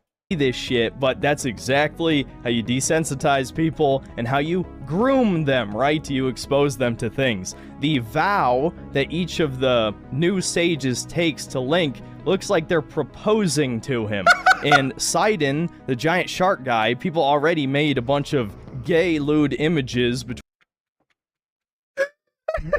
Guys, I'm not overthinking this, all right? I'm not talking about this too much. Just evidence to my point, I have searched over 100 gigabytes of Link X Sidon porn. And from this, my thorough analysis, I have documented all...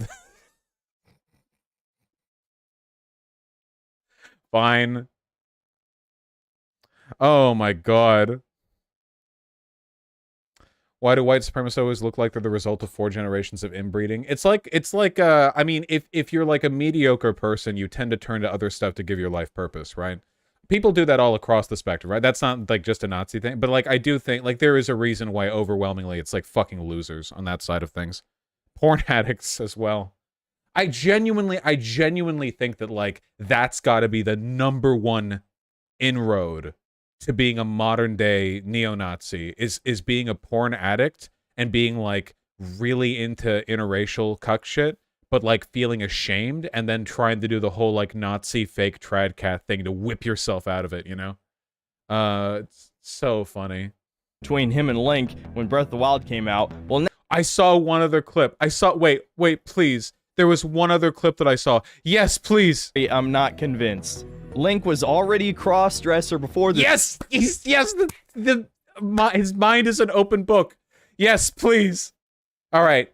Let's learn more about how normal this guy is. Give him a wife in the story, I'm not convinced. Link was already a cross-dresser before this game. Not to mention, an actual child, a bird child, is one of the other sages. Hold out your hand. Jesus, he's hand-mogged by everyone. This is this guy's life. Literally. He sees 2 cartoon characters shake hands and he's like, Jesus, the player insert character that I'm playing as is getting hand-mogged right now. Holy fucking Christ, he's getting hand-mogged. It's fucking over, bro. He's hand-mogged by a child. Link was destined to be a bottom. It's so...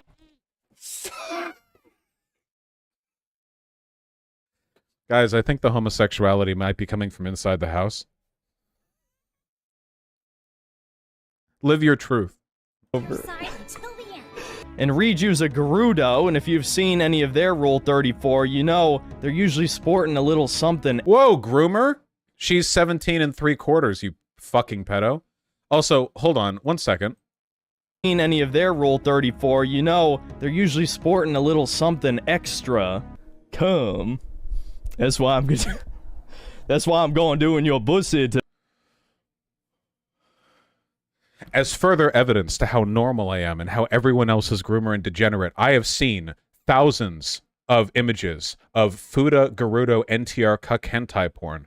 And what's more, when I see the word "come" in chat, the first thing I think of is the underage Gerudo woman fucking my character in the app. Oh my god, bro. Dude, he's just a fucking porn addict. Literally. Like, that.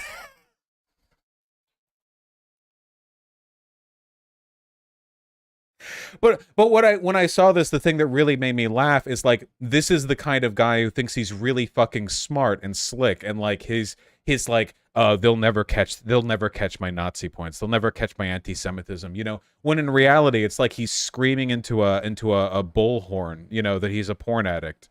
Yeah. It's just really fucking funny. Tonight, Link. Though obviously that's not canon, but you get the point, man. Every character... Was he trying to do like a black voice for a fucking Gerudo woman? Or did I just... Can't put it past this guy. Tonight, Link. Though that's why I'm that's why I'm going doing your pussy tonight, Link. He's retarded. For the Gerudo women? You're not even being racist in the right direction. He said in the video he acknowledged that they were Middle East. Does he think that's what it's like over in like historical Arabia or something? Go back and watch the Aladdin cartoon, the Disney cartoon, and everyone talks like that over there.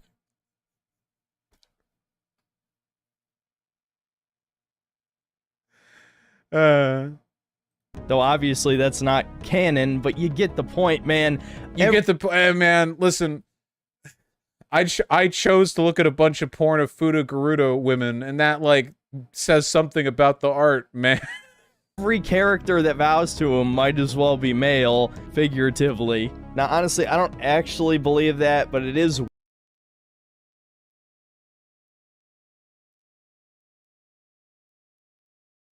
The Gerudo women are male because he saw a bunch of Fuda porn of them.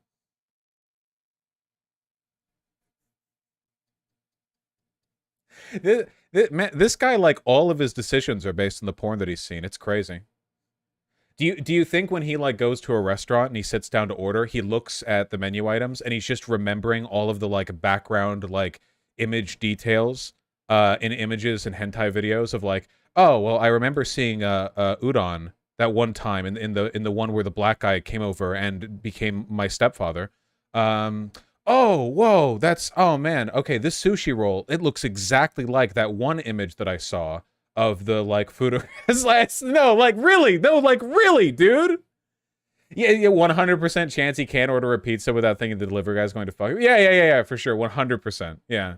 Getting horny looking at the IHOP menu because, like, the maple syrup running down the flapjacks reminds him of, like, 73 specific images that he could draw from memory of, like, cum running down a girl's face, and the girl's supposed to be, like, his older sister who's also cheating on him. I don't... What...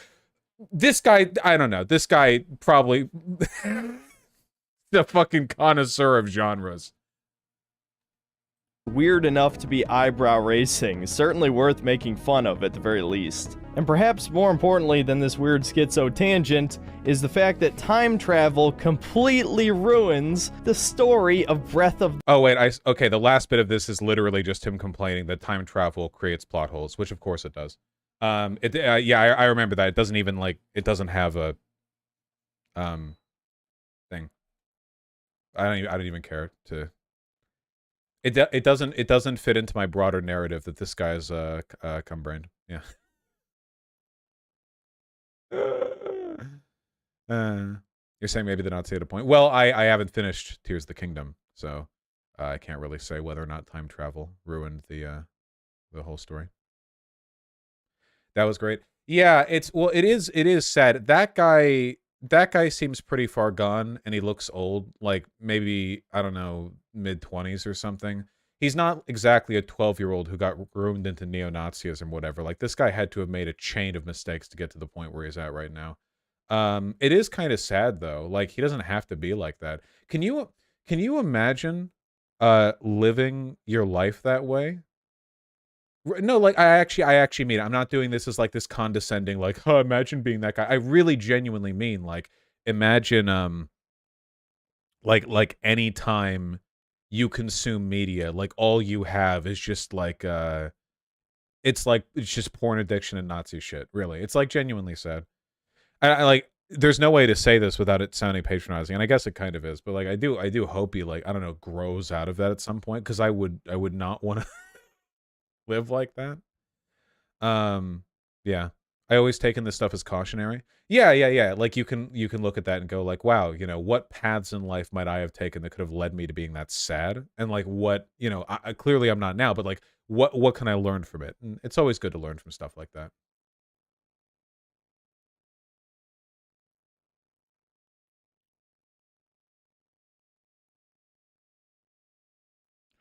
I mean, I have issues with excess porn consumption, but not Nazism. Okay, to be clear, look, I've talked about this a lot before, but I want to make my views clear, all right? Porn addiction is a social or psychological addiction in the sense that it's not like a chemical addiction, the way that you can get chemically addicted to like crack or alcohol or whatever, but you can become psychologically addicted to basically anything. And generally speaking, an addiction is counted as such when it has a negative impact in your life. So if a person like looks at porn a lot or a decent amount or whatever, but it doesn't get in the way of anything they do, or it doesn't negatively affect their life, they just happen to do that, it's not necessarily an addiction. There are people who have porn addictions, and I think that's bad. Like, you know, ideally people would never have any addictions, because addictions are definitionally something that are negative. That's how it's termed. But I think in the case of like Nazi shit like this, right, the main problem isn't just the porn addiction. It's the shame of the porn addiction and of the porn that you're looking at too, right? Because it's possible to have a porn addiction and just to be like, wow, I just really like titties, you know? You like someone confronts you, you're just like, I just really like looking at tits. I'm sorry, you know?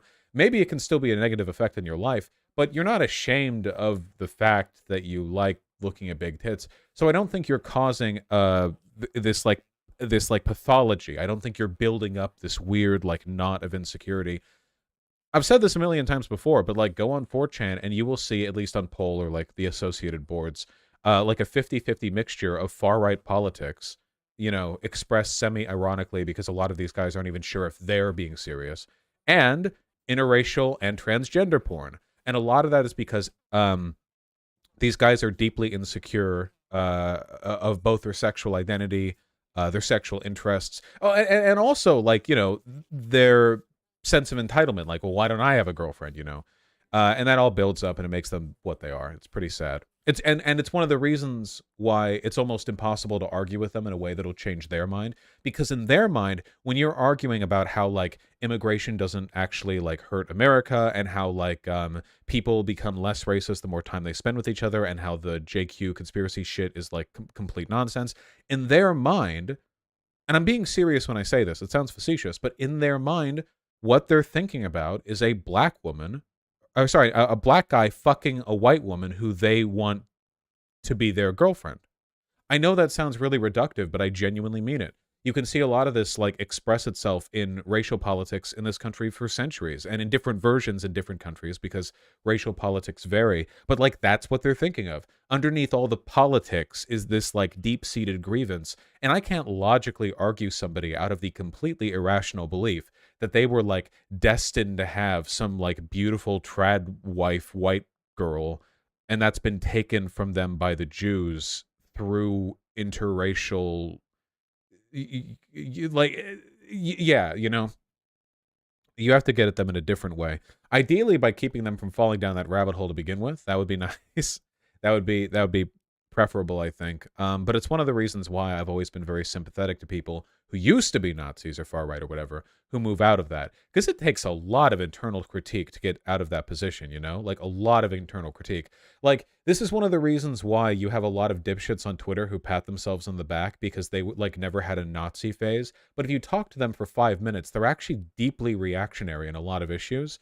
But they don't examine it because they like, you know, they've met the incredibly low bar of like not having had parents or friend groups at 12 years old that moved them into those positions. So because they get complacent, they're never critical of the other stuff they believe, which is pretty bad. You know, it's pretty bad. But we should always reserve a lot of empathy for people who have moved over. After they move over, of course, if they haven't moved over yet, you don't have to be empathetic towards the weird porn addict Nazis. That's okay. You know, or well, you can. Sorry, I shouldn't say you don't have to be conciliatory towards them or appreciative. Empathy, I guess, is always good. You can, yeah, empathy is always good because empathy is about understanding.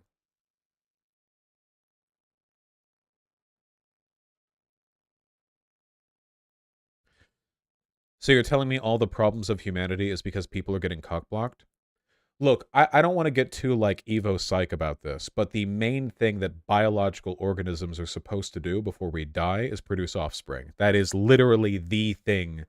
That is the thing we're supposed to do. And obviously, we're humans, we're smart, we're complicated. We have risen above the base, like, moral prerogatives of our instinctual behavior for to a large extent. But people still have very strong emotional attachments to their understanding of like family, reproduction, sexuality, that kind of stuff. And yeah, like that legitimately will significantly affect the person's politics. It's hardwired into our DNA to care a lot about this stuff. So if people are fed narratives that make them feel like that's being threatened, that's like a vulnerable point for them, especially when they're going through puberty, because that's an emotionally vulnerable point for them, like, anyway, you know? But people are different.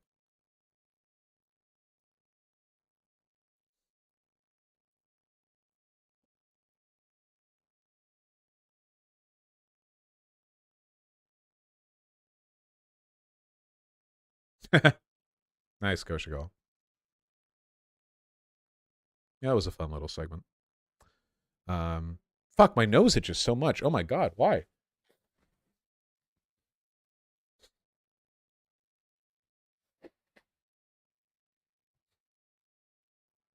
Why? Why does my nose itch? Annoying.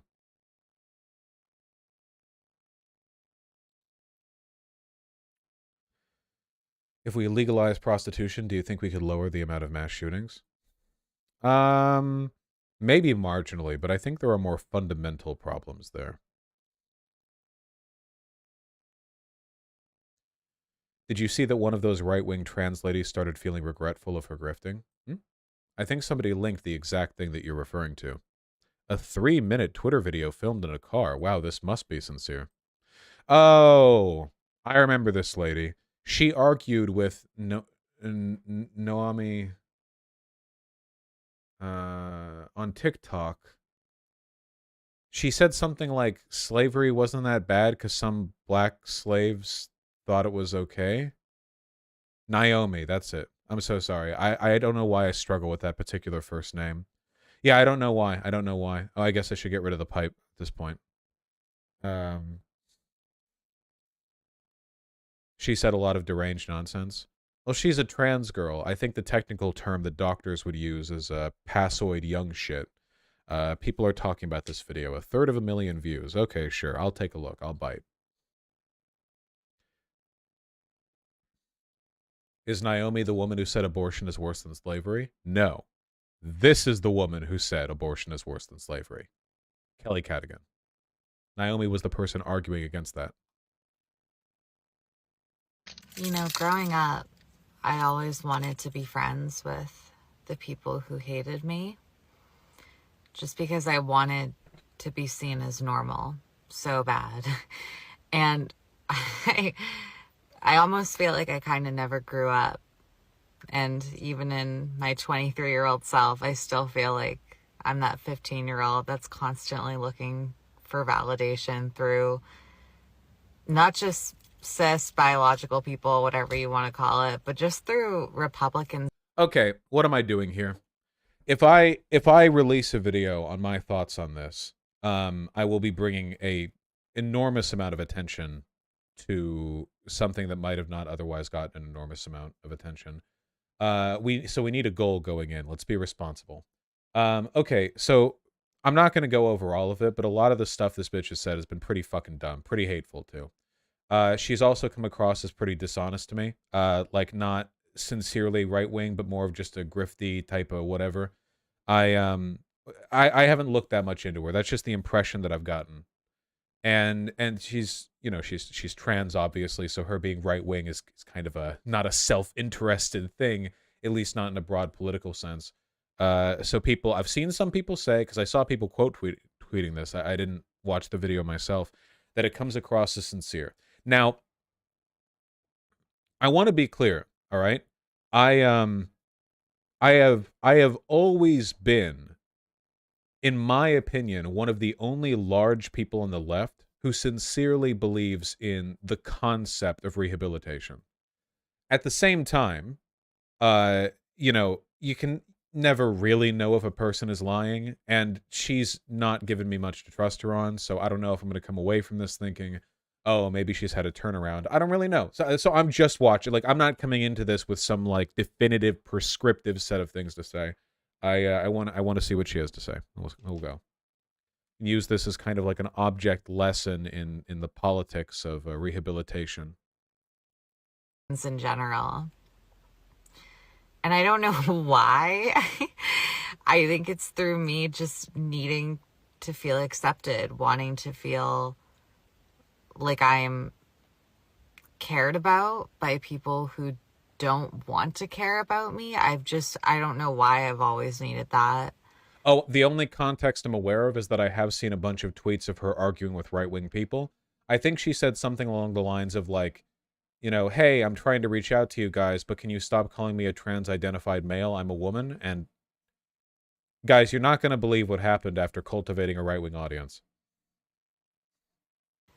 And I think I'm coming out of it because I've just kind of been thinking a lot about the people I talk to on Twitter and the things they say to me, like calling me a trans-identifying male or a man. And I don't know why I want these people to accept me. I don't know why I care about what they think.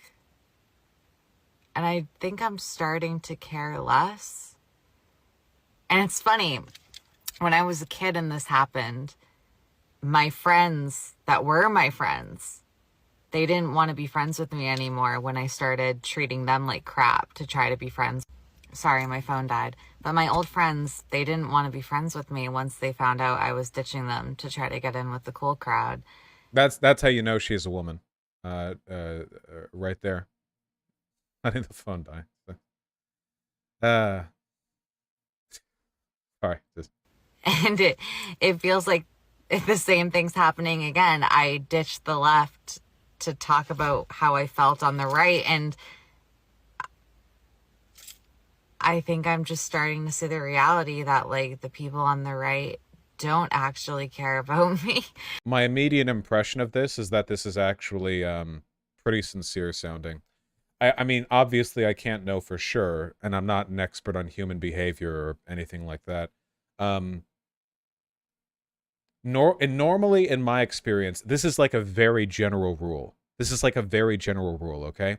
But insincere changes of heart, insincere turns of belief, whatever, you know, when talked about, when expressed, are usually superficial in the sense that they describe changes in belief or opinions and feelings on groups that they're leaving or joining. But more sincere expressions of a change of heart are about like the underlying psychological reasons of why you had that belief to begin with. So I think a good example of this would be like with Hunter Avallone, right? Hunter Avallone obviously was conservative, then he became a liberal. I talk with him. I don't talk with him much anymore just because, you know, that's life, but I hope he's doing well. But when he would talk about it, it wasn't just like he made this one big, like, bombastic, you know, highly monetizable video where he was like, I'm leaving the right because the left, da-da-da-da-da. You know, always monetization on the mind for some people, but not with him. And this doesn't come across as that either, you know? Just my opinion. And the people that did care about me and did want to support me, they don't want to take me back.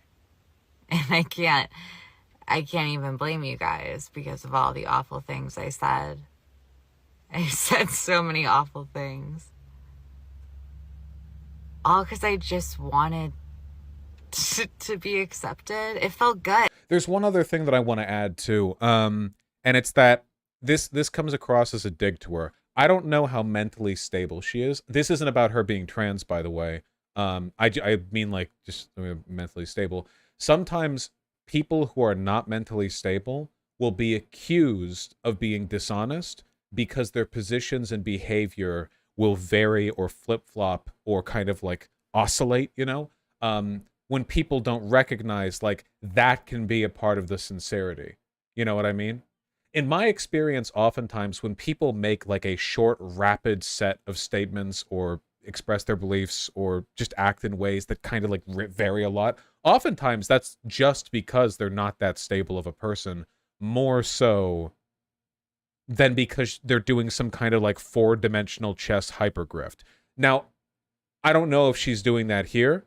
I'm just saying, like, you know, stability is a factor when it comes to, you know, the general growth of a person, I think. It felt really good, like being seen by a lot of like right-wing creators I used to watch, and I felt like I was one of them. I felt like I was going to be like Candace Owens and, you know, get my own show on the Daily Wire and be a pick-me and own that title. And it's just all like, for what? Even if I did like get major success, it would all just be so fake and full of hate. And I just don't know how I got here. Why would you want that? Well, she kind of said at the beginning that she wanted the people who didn't like her to like her, right? That's a pretty normal human behavior. That's a pretty normal thing for a lot of people, especially insecure people, to do, you know? Now, you can take me as a counterexample. Clearly, I don't care because I'm hated by an enormous number of people, and I have clearly given up on the idea that some of these people can be changed in their perspective on me. But if you can imagine a young trans girl or a member of any minority group, you know, you go online and you see a lot of discourse. You see a lot of people of your group acting silly, which is always the case. That's always, doesn't matter which group you're a part of. If you want to look for members of your group acting silly, you can find it. And then you see a lot of people on the opposition who are attacking your group broadly, categorically. And you think, well, I'm not like those other people in my group. Maybe they'll be able to listen to me. Maybe they'll, you know, see reason. Maybe if I show them that not everyone from my group, from the group of trans women, is like that, maybe I can change their mind a little bit. But that kind of behavior, that pick-me behavior, leads to you getting denounced by the left pretty quickly for obvious reasons, because you're trying to appeal and capitulate to people who hate you. But if you're maybe not that, you know, politically savvy, or if you're kind of naive or whatever, you might interpret this as the left behind you, the majority of your group of trans women, being hateful towards you for having the bravery to reach out, whereas the right, while misguided, is willing to have an actual honest dialogue. It looks like she might have been corrected of that notion when trying to have an honest dialogue with them about calling her a woman. You understand what I'm talking about? I don't think what she's explaining here is unreasonable in human psychology. It seems like, I mean, I've seen it happen a lot. And sometimes people fall into that fully, and sometimes not. Somebody said earlier, was it Annie, or was it Annie who said it? About Blair White? Right? We talked about this earlier in a GC, but IMO, there can never be another Blair White. They don't need a second one and won't accept another one. Yes, I agree with that completely. There is the Republican dialogue is no longer in a state where they're looking for pick-me turncoats to be shields. The GOP does not want trans people in their audience, you know? Trump held up a pride flag in 2016, the LGBT for Trump. He's not going to do that again. They have moved past the pretending to want the reasonable ones from your group stage of consolidation and genocide. So, well, you know, maybe in a way that's going to be a good thing for her, because if it was, I don't know, 5 years earlier, she might have found a right that was more willing to accept her, and she might have not had a wake-up call. I don't really know. Where have we gone from here? I scrolled down from this video that was released yesterday. She's arguing with the offensive tranny. I know this account. I may be a hypocrite, but at least I'm genuine with how I feel in every moment. This is my social media. My transition was about more than my looks. I don't know about you. Arguing with people. Everyone telling me to get therapy needs to understand that I had a therapist for years and got nothing out of it. That's why I stopped going. I got the paperwork I needed for my surgeries and left. I went through an entire gender reassignment surgery without a therapist. I'll be okay. I have a lot to say today, clearly. I've changed my stance on what age is appropriate to transition. I do think it makes me a hypocrite. So I made a mistake. As someone who did transition at 15 years old, I do think it makes me a hypocrite to take the stance that no one should be able to transition until they're 18 years old. I agree with that. I will say, when I gave that opinion, I was doing it with the mindset that I was protecting children. That's really what I thought, because I was seeing like many videos of people that transitioned as minors detransitioning when they became adults. And I now realize that my page on Twitter is definitely more right-leaning, and I made it that way. So of course I'm going to see more videos like that. Guys, I don't know. That comes across as a pretty sincere rebuking of the argument right there. Normally when people are doing a superficial, insincere, I've changed my mind, they don't deliver a convincing counterargument to their previously held position. That's a pretty convincing one. And I've done some research and I want to share it with you. So some of the right-wing people on Twitter were saying that, you know, over 98% of kids who had gender dysphoria. Oh, she's gonna, we've talked about this before, guys. End up growing out of it once they go through puberty. And when I Googled that, I found this document that did say that. I believe it says 94%. But here's the thing. This is from Texas, the government of Texas. So I can't help but feel like this is a little biased. Because when you go to this study from the National Library of Medicine, it claims that puberty blockers actually are safe and have great outcomes for transgender youth. An additional counterargument is that when you hear stats like 98% of trans children grow out of it by adults, or gender dysphoric children, what they're normally doing is citing studies where they interpret any sign of gender nonconformity as being a diagnosed case of gender dysphoria. So the argument they're making is, oh, all these kids with gender dysphoria, just let them grow up and it'll go away. That's not true. For people who are diagnosed with gender dysphoria, that is absolutely not the case, which is why regret rates for trans hormones and therapy and such are so low. What they're basically saying is, oh, look, your 8-year-old boy Timmy picked up a Barbie doll once, but then he grew on to be a man. I guess gender dysphoria is not real, you know? So they're deliberately lying about the criteria. Yeah, unorthodox monkey, but Rob Noor is like an NPC, so there's not much of a point in talking to him. And even though I still do feel the way I do about puberty blockers, because, you know, at 15 years old, I did make the choice to go on them without going to a bank, and now I don't have the option to have a biological child in the future. But when I Googled it, it does say that they're overwhelmingly safe, usually. Now, when you do Google it, you do see there are some side effects. Like, just because I'm not on the right anymore doesn't mean I'm not going to be open and honest with you guys. Like, these are the possible side effects to taking puberty blockers, especially as a minor. But I will say, as someone who did transition at 15, I was on Lupron for almost like, what, 5, 6, 7 years? I don't even know. Wow.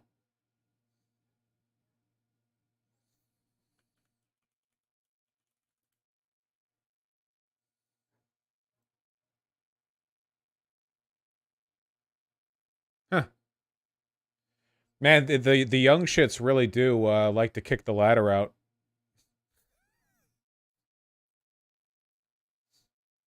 And I never experienced any complications. Truly, the only thing I regret about going on hormone blockers as a minor was not putting my stuff away in a bank. Even though I can look back on that and think, yeah, you know, I was young to be making that choice, and now I have regrets because of that. I also have to understand that those puberty blockers did save my life as a 15-year-old. And as a 15-year-old... What does bank mean? She means sperm bank. If you get on a hormone block, does that... if you go on puberty blockers at 15... Okay, at 15, I can only speak for myself, but I was definitely capable of siring children at 15, and probably quite a bit younger than that. By 15, you could definitely put stuff in a sperm bank. But if you're on if you're on puberty blockers for a while, and then you got off of them, I think you could do it again. I think the only thing that permanently keeps you from being fertile is if you're on estrogen for long enough.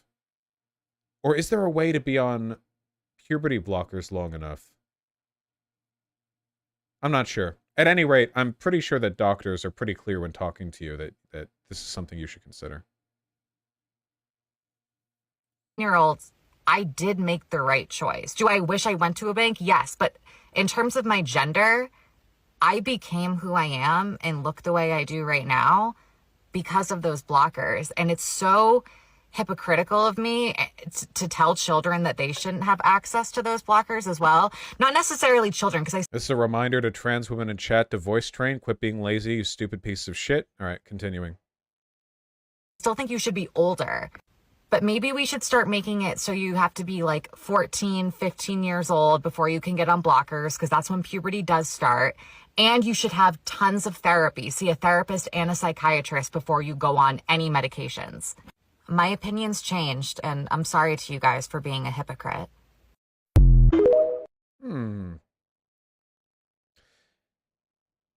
Guys, I don't know. These videos come across as rather sincere to me.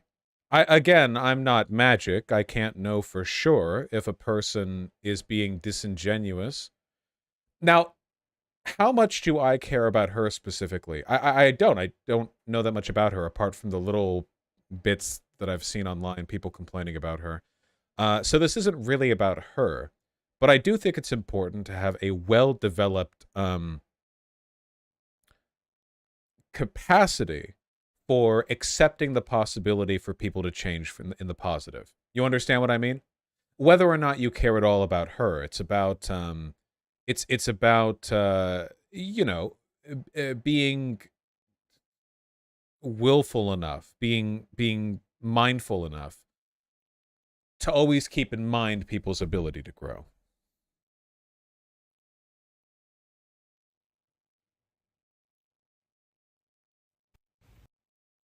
You know, I'm starting to think I have an act for getting everyone to hate me.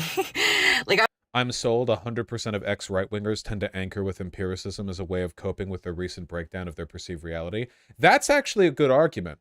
An insistence on empirical study as like a loop around, you know, like, because you want to justify both to yourself and to other people why you've changed your mind. You don't want to make it seem as though you're just flip-flopping, like you want to concretely root your... Yeah, it's true, that's true, that's true.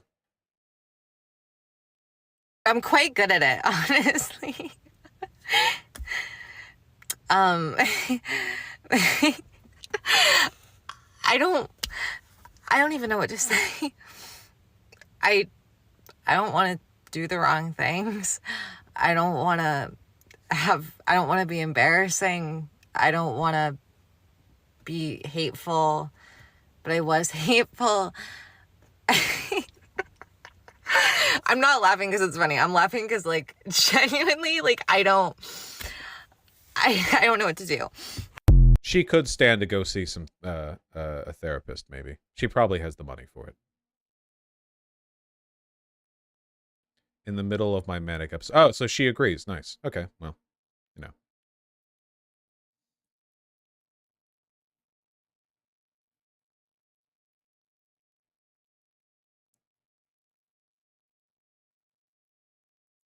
It does seem like a decent number of people are being fairly supportive to her, so that's nice. If you give up on the ability for people to change, you give up on the revolution, you know? A majority of people in America may have lukewarm positive beliefs on transgender people, but radically positive beliefs on trans people, racial reparations, communism, whatever. That represents a small minority of the country in every case. If you think people can't change, then you're giving up on everything good, really. Think you could talk to her? I wouldn't be opposed, but I think she should take a couple of days to level out a little bit. I wouldn't want to talk to her while she's feeling, you know, mentally unstable.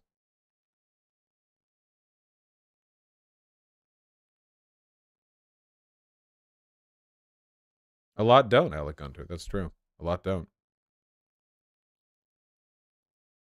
Excuse me.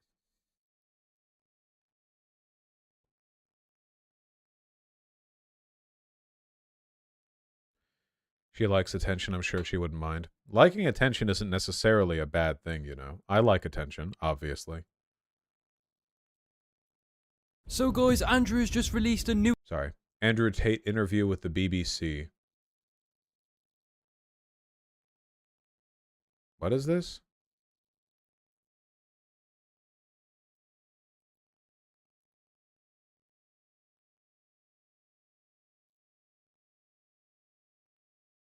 What is this YouTube channel? The BSN?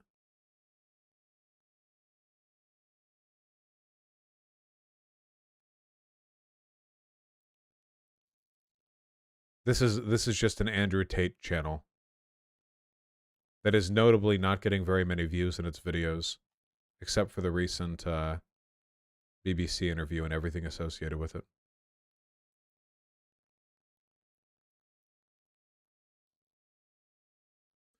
Did you hear how the Russians nearly hit Dylan? Oh, Jesus. I'm fine. Our area near Kiev got bombed during stream. In the clip you posted, I'm reacting to the sound of a missile getting closer and closer to our house before passing over a roof. Didn't know where it was going to land, so I took cover. Even if it was meant for us, they aren't always the most accurate. When they are shot down, it has to fall somewhere. Jesus.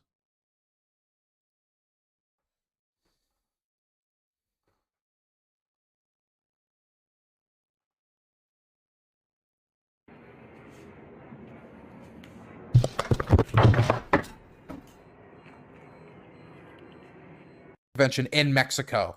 And I don't want to put words in their mouth. God damn.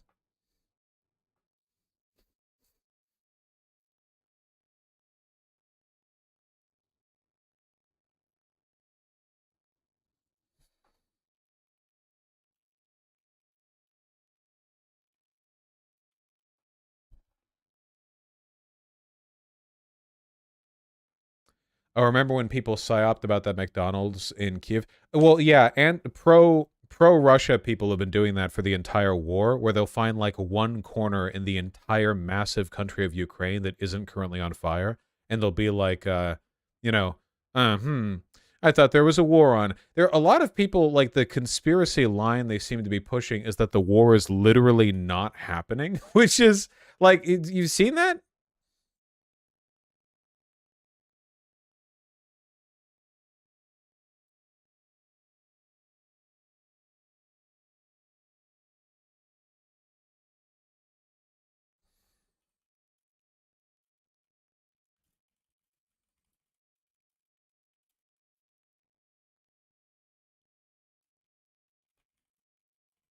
What is with the crazies in my emails lately?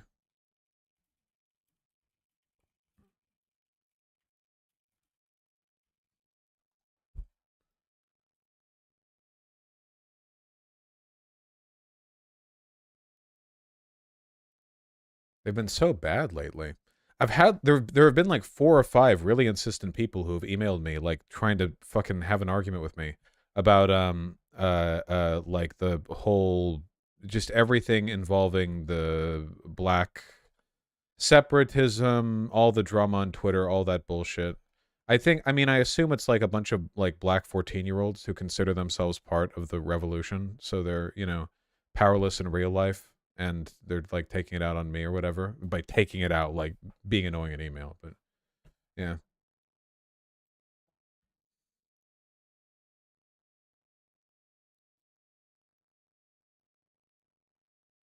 Thank you, Dustayon, but I have people who do that too. The topic is so played out for fringe bullshit. Please don't give it the attention. I don't know if it's really fringe bullshit, man. People, I feel like everyone, Twitter has just been like a fucking nonstop race war, dude. And, ooh, man, the most recent example that I saw of it wasn't white people's fault, even though it normally is. What the fuck? Where was that post about the mermaid lady? Oh, yeah, this one. Yeah, somebody painted Ariel, the Little Mermaid, but like the one from the cartoon, which I hope we all know this, isn't whitewashing because this is a cartoon that happened. It's not it's a cartoon Ariel, you know? Anyway, the comments are a race war. Oh, something went wrong. Try retrying. Oh, there we go. The comments are a race war. Like all of them. I don't know why. Not all of them, literally. It's obviously I'm not. I think the discourse has improved somewhat since when I saw it yesterday or maybe the day before. I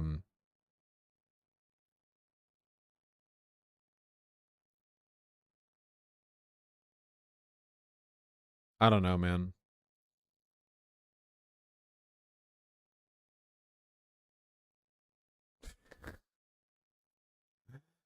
I looked at this thread when CRG posted it was worse. Yeah, it was pretty fucking bad. I don't know.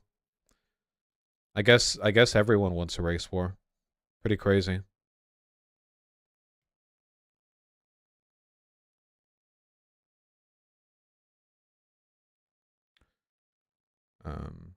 Not to drama frog, but did you see Dat Katie go on Sunday's stream and say you used to spam the N-word?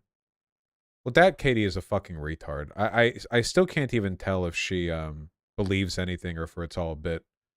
You know, your views on black separatism are wrong, but I can't tell you why because I don't know anything about black separatism. Yeah, phenomenal stuff.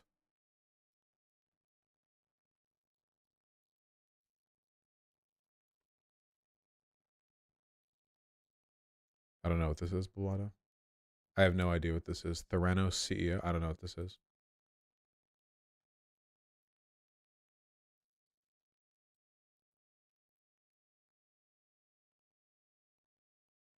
Ask them, Iron Pond.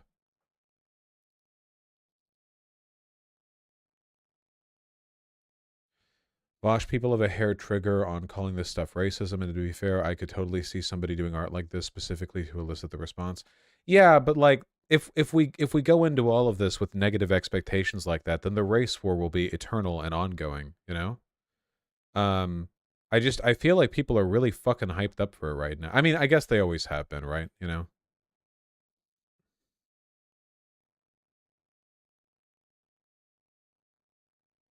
What do you link? Stop just linking stuff. Shut up.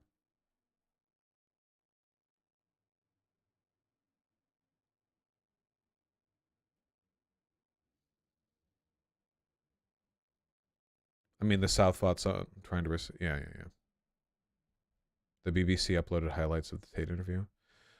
Oh my god.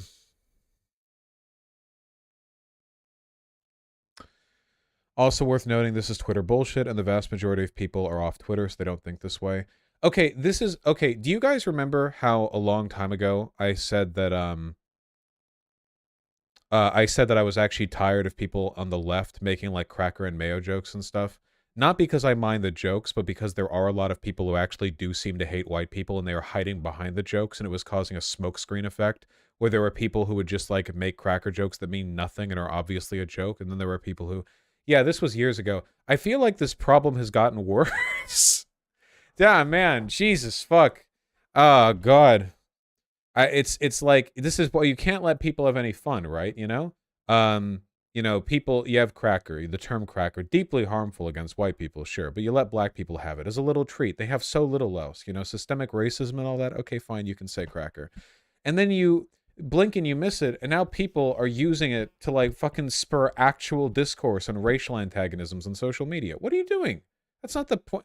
You either the word's powerless or it's not. You know, if it's powerless, then it's all fun and games, a joke. But if it's powerful enough to elicit or express genuine discontent in like racial animus, then you're not just using it for its powerlessness, and you seed the idea that it's just like meaningless because you are trying to convey meaning through it.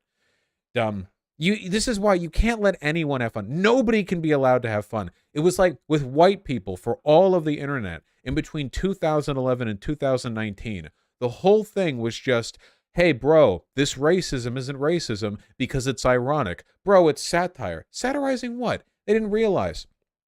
Can you say shit that's racist if it's satire? Well, if the satire is satirically against racism, and the racist thing you said in the context of the satire is actually challenging racism, you know, and this happens all the time, well, shit, sure. But oftentimes, what they meant when they would say satire, or I'm just joking, or it's a parody, or it's irony, is just, don't take it seriously, bro. When they mean the shit they're saying. You know, you can't let people have fun. Nobody should be allowed to communicate. Nobody should be allowed to talk. Nobody should be allowed to make jokes. It's over. It's over. We ceded this ground as soon as we made it clear that you could say shit that was homophobic or sexist as long as you said white gay or white women, okay? Look, I see the way people talk about white women, okay? All women are like that. Now, white women, they're like really self-centered and they get the Starbucks. And have you met women? The fuck are you talking about? You just say white women, but people in their head, like they're thinking of one girl named Stacy who went to their high school with the blonde hair and she had money from her family and she would buy the Starbucks. But what you're saying applies to women broadly. But if you said women broadly, then everyone would know. Everyone would know immediately, oh, well, this guy's a sexist. It's even worse with the gays, by the way, okay? I grew up next to West Hollywood. All the shit they say about white cisgender gays, guess what? It applies to black cisgender gays too. Oh, I'm sorry. I went out to West Hollywood like every other fucking day for years of my life. So all the white gays are prancing around being annoying and self-centered and weirdly upper class in a way that allows them to reify the class conflict that was reflected against their like group entirely, but now they get to do it back because in West Hollywood the land is so fucking expensive that you have to pay tax to the city just to take breaths. And then like you think the black dude they live with doesn't also have those same problems? Like you like it's like well, it's like just right down the line. No, when you say white cis gay, you mean cis gay people or maybe just gay people because people do that. People do that with trans guys, don't they? They'll be like, cis guys be like, have you met a trans guy? Did you know trans guys are actually capable of expressing all the toxic masculine traits that you don't like in cis men? Like trans men can. I don't know if I misspoke. Trans men can. Cis men can. They all can. First of all, a lot of trans guys hopped up on more testosterone than I am. You know, that's how that works. Two, you're kind of suggesting that trans guys can't, like, hack it as real guys when you say that, you know? It's not like all trans men are, like, exemplars of perfect behavior, but that what you're basically saying is like, oh, you know, well, trans guys can't be toxic like that because they're not as tall. What the fuck do you mean? Like, what are you saying? You're either making a statement about dicks or about height. It's certainly not about body hair or fucking testosterone content, okay? People do this shit all the time. Quit infantilizing trans guys. Everyone, they try to get around their broad statements by hemming it in like one tier of oh, well, this one hegemonic group. So stupid. People do this all the time. It's really, really dumb.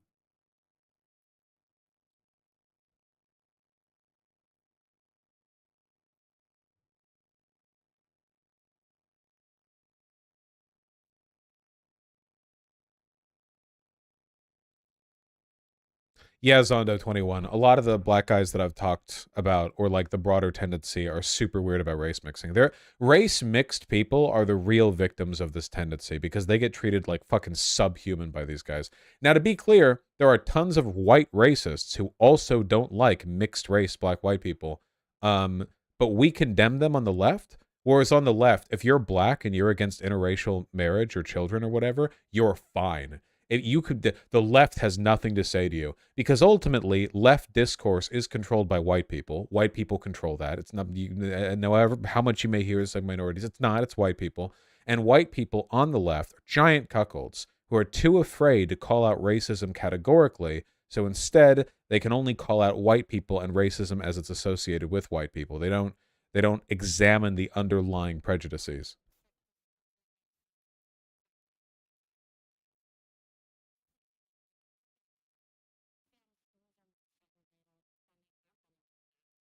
Yeah, I probably agree with the gamer. Yeah, it gets pretty bad, Elegunter. Oh yeah, Blotto. I don't know anything about that. The phrase prejudice plus power and its consequences? Yeah, seriously. Fuck, we're never getting past that, are we? Oh my god. Why is my nose so itchy? Why do I have so many emails? Not answering that one.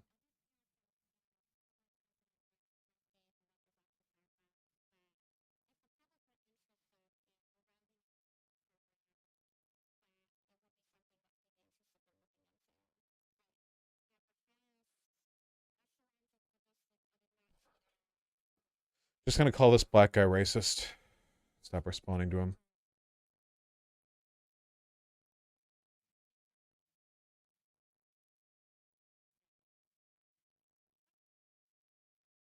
This one guy is crazy. He's like emailing me from separate accounts, and he doesn't realize that I can see that.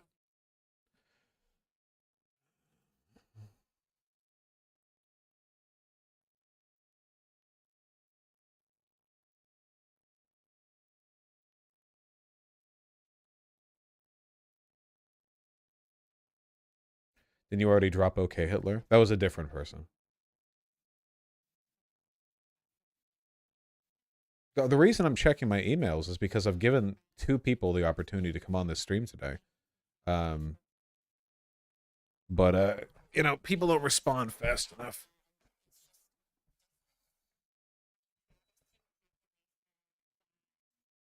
Can I come on? No. Watch the Tate interview. It's good content. I don't want to do the Tate interview today.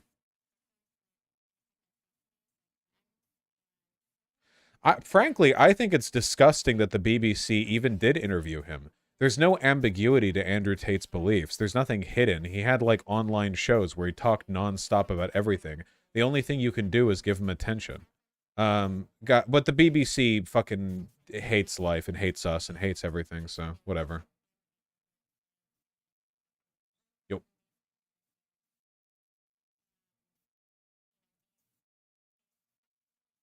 End the stream and go watch the Spider-Verse. I don't know how much I care about the Spider-Verse, man. The way that movie has marketed itself just comes across as fucking desperate to me, to be honest with you. I don't care for the way they've marketed themselves. The original dropped and it was fucking great, but then like with this one, I don't know. More of the same, I don't know.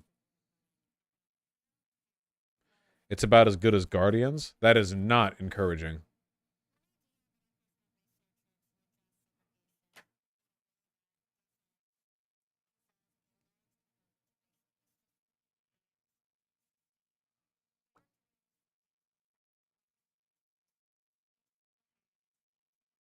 Guardian 3 was really good. The most Guardian 3 can be is fine, okay?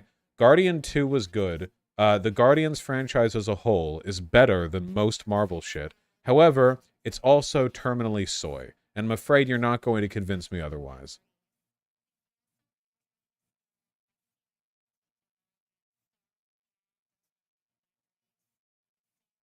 Have you seen it? I haven't seen Guardians 3.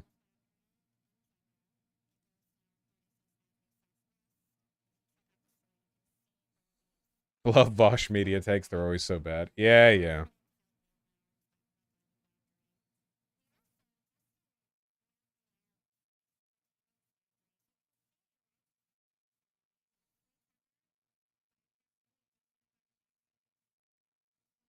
What the fuck is this? You people just link me any shit. Literally anything. I don't know why I'm so tired today. I had a headache. When my parents hired an exorcist to get all the demons out of my room that they thought were making me gay. Devil, go in Jesus' name. You foul spirit, you leave in Jesus' name. Something's happened in this closet in Jesus' name. Every evil spirit, go now in Jesus' name. Evil spirit, go now in Jesus' name. And I pray the conviction of the Lord upon this room in Jesus' name. Devil, you have no more place. You can never enter this room again. I plead the blood of Christ over this closet, over every piece of clothing in here. Salvation in Jesus' name. Need that, Canoe? The presence of God. Whew. Something was in here in Jesus' name. Thank you. So, like the Exorcist, 40 minutes of uninterrupted exercising, steps in the closet. Woo! Jesus, we commission angels to be in this closet. I anoint this oil represents the oil of the Holy Spirit, and we anoint this bed in the name of Jesus. Okay, I have a question. Do all the insane shit that Christians do, is any of this in the Bible? A man should not have command over the angels or cast out the devils or whatever. Where is that written in the Bible?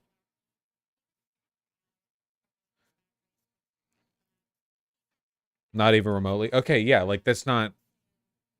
I saw it in a movie. Yeah. Are there even demons in the devil? I mean, there's Lucifer, there's Satan, there's the devil. What are demons? I know he said I am Legion, but like, what is...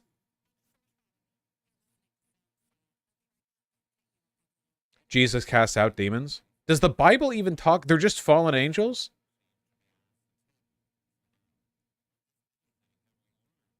Wouldn't fallen angels be too powerful for like a random dude in his 50s to... I don't like. I don't understand how that works. Like I feel like a fallen angel could body this guy. You know, I don't. They're like demons be gone. Well, why don't they just kill him?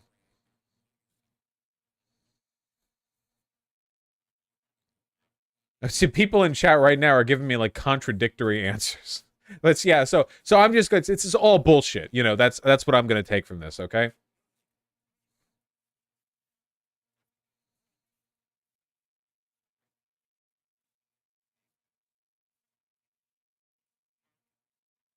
You guys remember when religions were cool?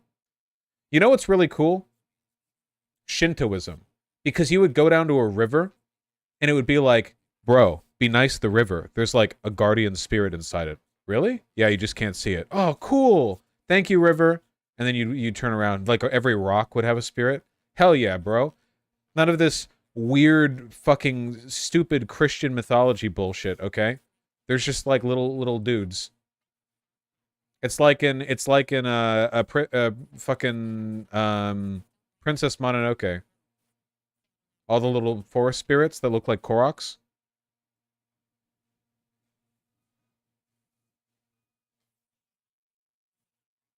Rivers are dragons, not just spirits. Yeah. Well, they're both, right?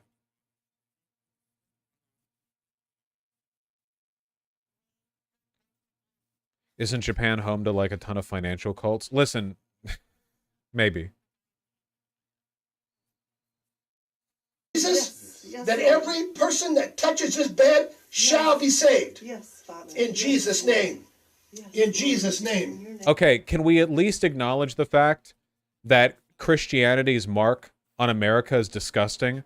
Because you'll just be driving down like a semi-rural road and see some big wood church that has a parking lot 3 times the size of the church itself.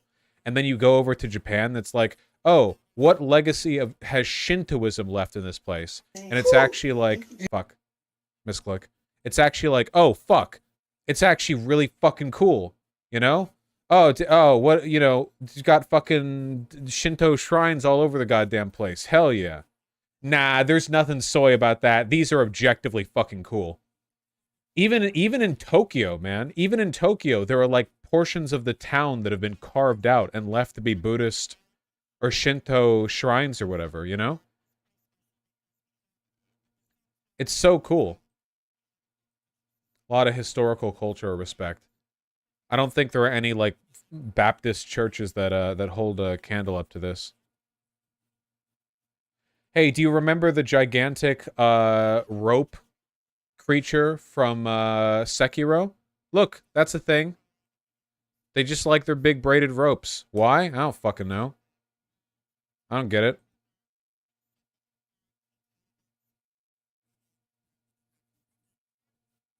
Look, this is the Itsukushima Shinto Shrine. It's in water. Why? I don't know. It's probably like a water spirit. I don't know.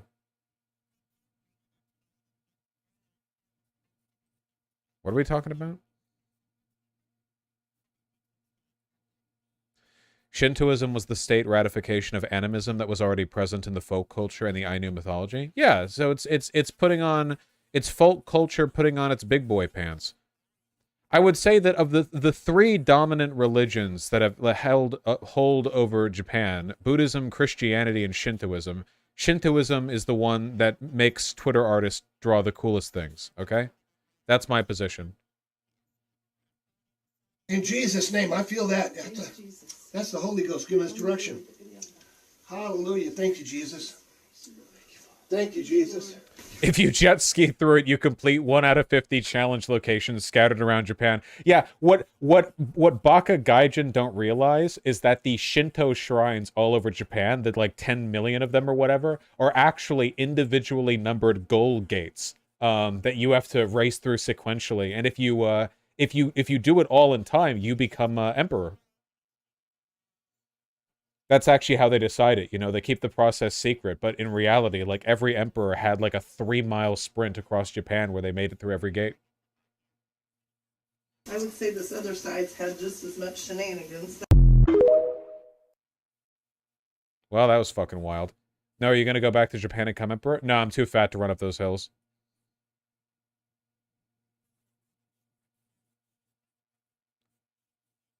Look up Sumo Yokozuna. They are the top sumo wrestler and they wear Shinto clothes.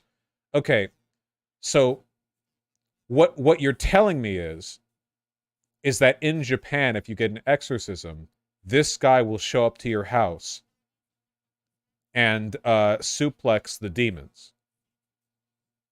Who's soying now? I think everyone can agree this is superior to the Christian method of dealing with demons.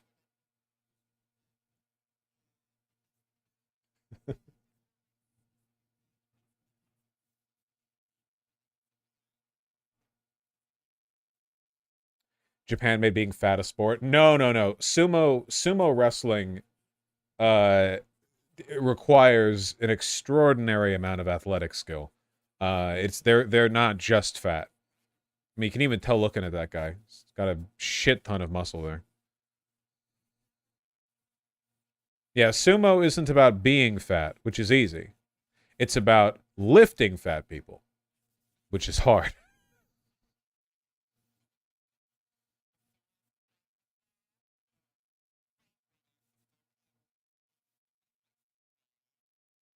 All right, close this. Close this bullshit. What even happened today, guys? What even happened? Look at these and tell me this isn't an example of badass Christian art. No, I'm talking about driving around the United States, okay? There is very little. I'm talking about, like, you drive around Japan, you'll see Shinto shrines. Drive around America, you'll see shitty podunk fucking Protestant churches, you know? Also, this isn't Protestantism. This is like what? Eastern Orthodox? Or is this just Catholicism? Oh no, these are Orthodox saints. Pretty dope, though.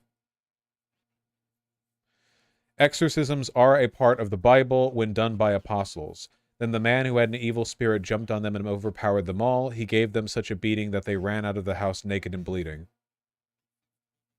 Wait, the evil spirit was naked and wait.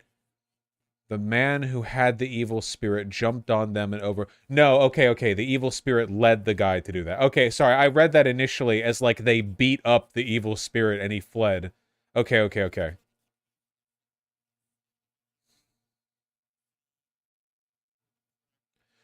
When this became known to the Jews and the Greeks living in Ephesus, they were all seized with fear, and the name of the Lord Jesus was held in high honor. Many of those who believed now came and openly confessed what they had done. A number who practiced sorcery brought their scrolls together and burned them publicly. When they calculated the value of the scrolls, the total came to 50,000 drachmas. In this way, the word of the Lord spread widely and grew in power. Wait, how'd they defeat the demon?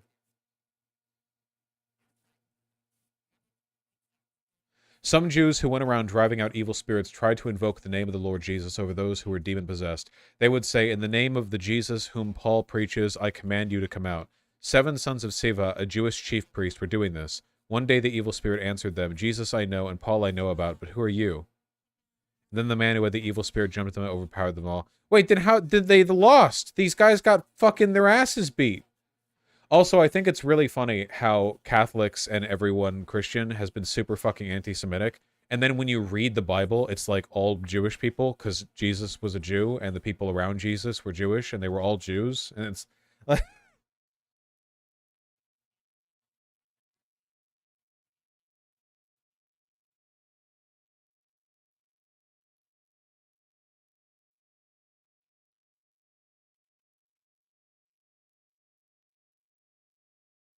Huh.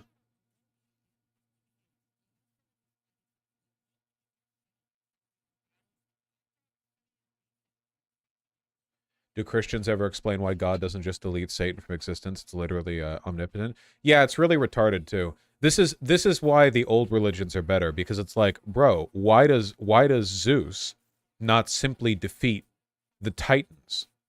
And the answer is because that's hard. Because that's hard. You've seen how big the Titans are? What the fuck? Bro, it's like, dude, you just wanted to defeat the Titans. What do you, they're big and strong. What do you mean? And then with God, it's like, also didn't he? Well, not permanently. He beat back the Titans, you know.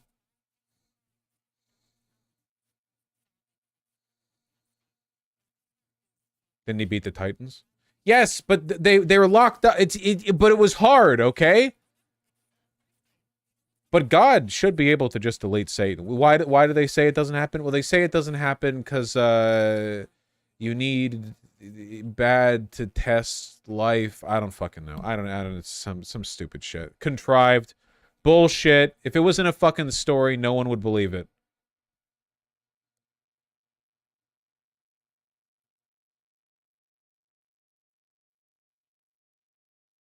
Fucking stupid stream.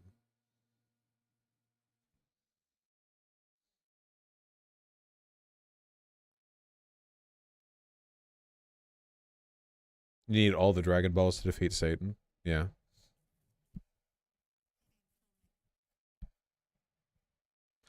All right, hold on.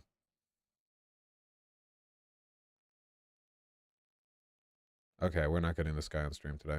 All right, that's enough. I don't want to do the Andrew Tate thing right now. I don't want to. I've been fighting a headache all stream. What if we did a stream tomorrow morning that doesn't start at 6 p.m. PT? Wouldn't that be cool? That'd be like a pretty cool idea, I think. Maybe like, I don't know, just theoretically. Sorry, hiccup. I'm breaking down, man. I'm hungry. I'm sick. I'm literally about to start stream. If you wait like 5 minutes and want to raid me. Oh, wow. Selfish. All right, go ahead. We'll wait. That's fine. What's up, chat? I got to read donos anyway. Stoner, thank you for the tier 4 sub. I really appreciate that. Thank you. Go easy on the truckers, bud. I was broke before now. I can afford a sub because I got my ass out of my house and got my CDL. Whoa, hold on. Listen, okay? This is a pro-trucker stream, all right? Some of you guys are cringe, sure, but some of every group of people is cringe. I stand with the proletarian truckers, all right? It's a rough job. What am I being texted? From an old friend of mine. I just tuned into your stream and you look good. Did you lose weight? Oh, I'm glad I checked my text during stream for once. Oh, my goodness. Oh, why, yes, I did, my good old friend, who I'm not naming directly for obvious reasons. Thank you so much. I appreciate your kind words. You look great too. There we go. How many ads did he play today? Oh, Tempest is here. Everyone hide. Specifically behind an ad. I hit the button.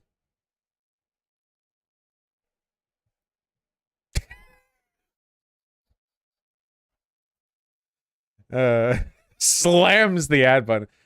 For a smoke screen. I'm adless. Guys, they don't show up for everyone. We're gonna have to do this every time.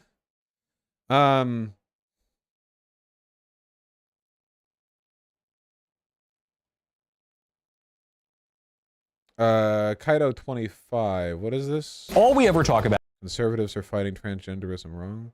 I'll take a look at it, but probably not right now. Bricklayer, thank you for the tier 2 sub. Alden's razor, never attribute to ambivalence that which can be adequately attributed to cowardice. Maybe. Possibly. Sometimes. It's tough to say. Warp 1011, thank you for the tier 2 sub. Really appreciate that. Thank you very much. Kendi Steeler, thanks the tier 1 sub. True. Sake, thanks the 4 tier 1 subs. Why does no one ever talk in TOTK about how Pura basically found out how to become immortal? She's over 100, still looks like a 20-something.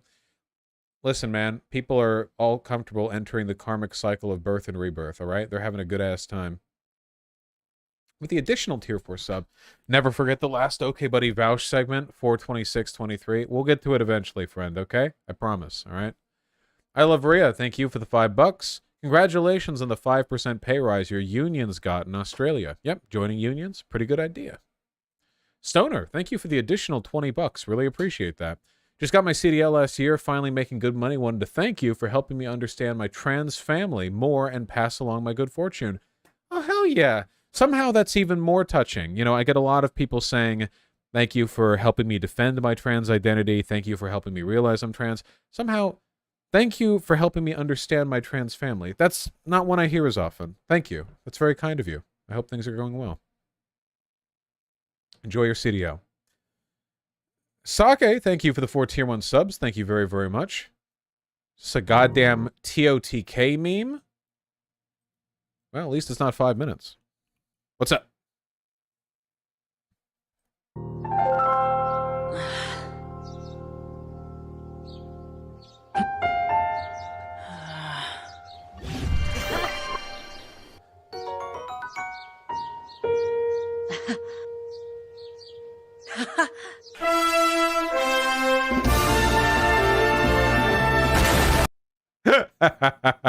Oh, so that's where that image of Ganondorf looking in despair comes from. Nice.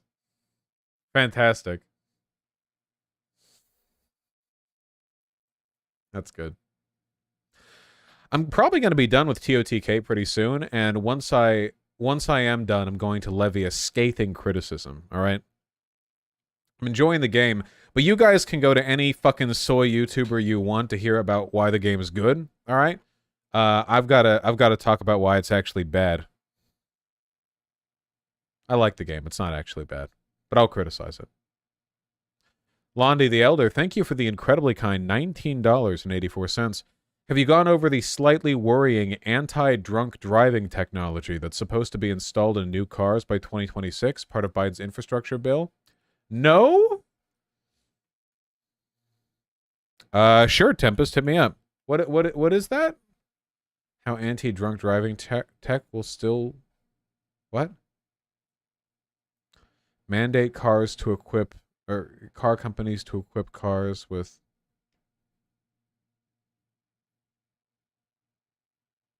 by 2027. The systems monitor things such as steering, braking, and driving trajectory, enabling the car to infer the driver's alertness and activate warnings or even corrective actions, such as autonomous emergency braking where necessary. All right. Hold on. You wiggle your wheel a little bit and just a fucking computer without this isn't even auto driving, so it's not even like it'll brake if you're about to slam into a wall at 60 miles an hour. Just, we found you were too wiggly? I don't understand. I don't understand at all. That sounds insane. Using real-time video to track the driver on stuff like head position, eyelid closure, and eye gaze direction to detect driver impairment. Okay.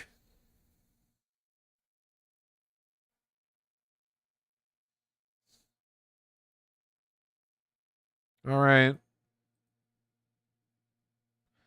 If engineers find a good way to do this, it would be cool. There's no reason to be ideologically against this. Yeah, my main issue is with the engineers. If there was like a magical program you could install and it's just like, now you can't drive if you're too sleepy or whatever, then okay, you know, but it's not magic. I wonder how this would work in emergency situations, right? Like, there are plenty of things that could lead you to be driving erratically that might be justified. Like, I don't know, there's something like you're swerving to avoid. I don't know, like, I feel like there might be times where, like, you're driving like a maniac, but it's necessary because some shit's going down. I don't know. I guess that's a pretty, like, edge case scenario. Yeah, like if the cops are chasing you. Oh, shit, really, Tempest? We gotta hit that button like 20 times a stream.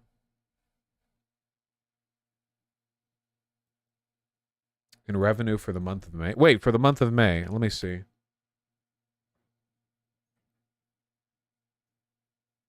Like if you can't afford a ambulance. Yeah, what if you've been shot and you like stumble to your car and you're trying to drive to the hospital and you're like bleeding out but you're almost there, but you can barely keep your eyes open and you're swerving and your car goes drunk driving detected. Applying emergency brakes. and you like screech to a halt in the middle of an intersection, and your emergency lights automatically start flashing to flag the nearest cop car to come over and fucking shoot you, you bleed out there. I don't know. I'm making up a scenario to get angry at in my head, but it's still in my head. Yeah. Fuck. Ow.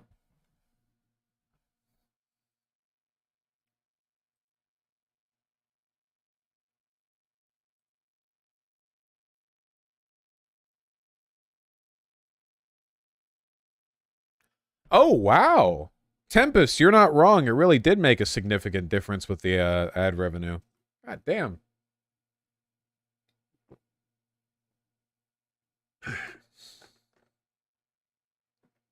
Well, well, well.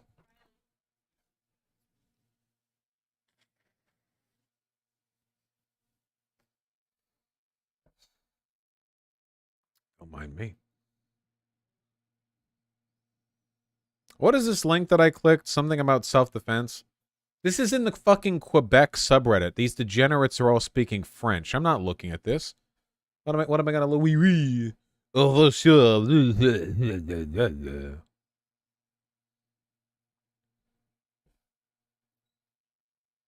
Ridiculous.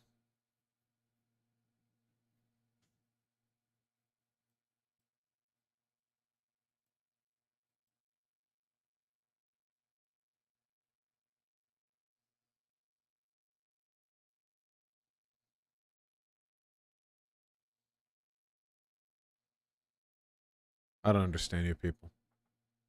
Stake, thanks the $10. The most unbelievable, unrealistic thing about Tears of the Kingdom is that both Rauru and Sidon are depicted as being in heterosexual relationships. True. I do think it's kind of funny that Hylians are supposed to be like elf people, but they're the ugliest motherfuckers in the entire world. Like, all of the Gerudo women are gorgeous. But you'll like constantly see Hylians who are just like these stupid fucking egghead inbred looking motherfuckers. I don't know.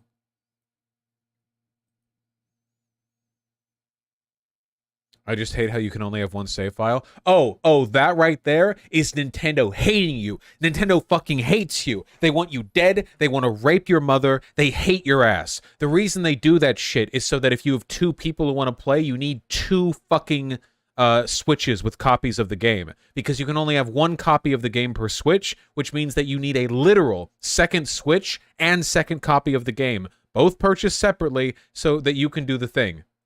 You can just add a profile. I was completely wrong. Everything that I just said was a lie. I'm not that familiar with how switches work. I was completely incorrect, and I was swiftly corrected by chat. I apologize. Nintendo still hates you. They still want to rape your mom, just for different reasons.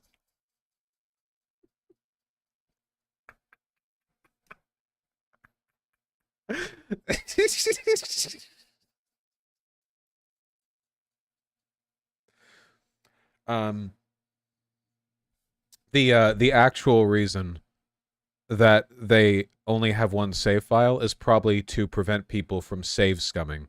It auto saves frequently. Tears of the Kingdom, which means you can't like keep going back to. Wait, no, it does hold on to multiple saves. Okay, hold on. Wait, I'm wrong twice. Wait, hold on. I've been wrong twice now. But keep in mind, all right? Nintendo still hates you. They still wait.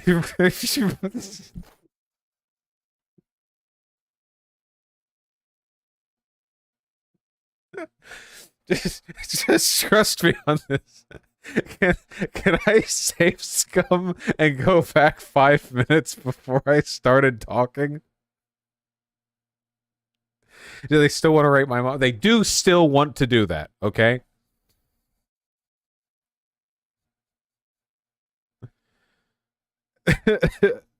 Okay. Xeonth the $5. Bare minimum for corpos. Oh yes, Opera GX's excellent Pride logo. It's very good. Finally, someone doing it right. Londi the Elder. I'll go more over that bill. I promise. Trump Lady Lumps. Interesting name. Thanks the tier 4 sub. Really appreciate that. Either we surround the Supreme Court building and hold a peaceful siege until they yield, or else we all need to leave the country. Do we have any other options? I think there are other possible options for dealing with the bias of the Supreme Court.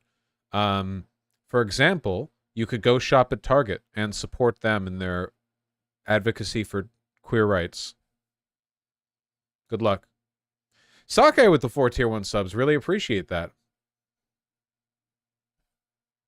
Sake just linked me the Urban Dictionary entry for bottom emoji. Not entirely sure why, but I'll take it. I'm not a bottom. And I'm not hating on bottoms for Pride Month either. The Sayer of the Law, thank you for the $10. Have a few buck. I am sorry so many people in Bread Troop treat you like crap for having a backbone.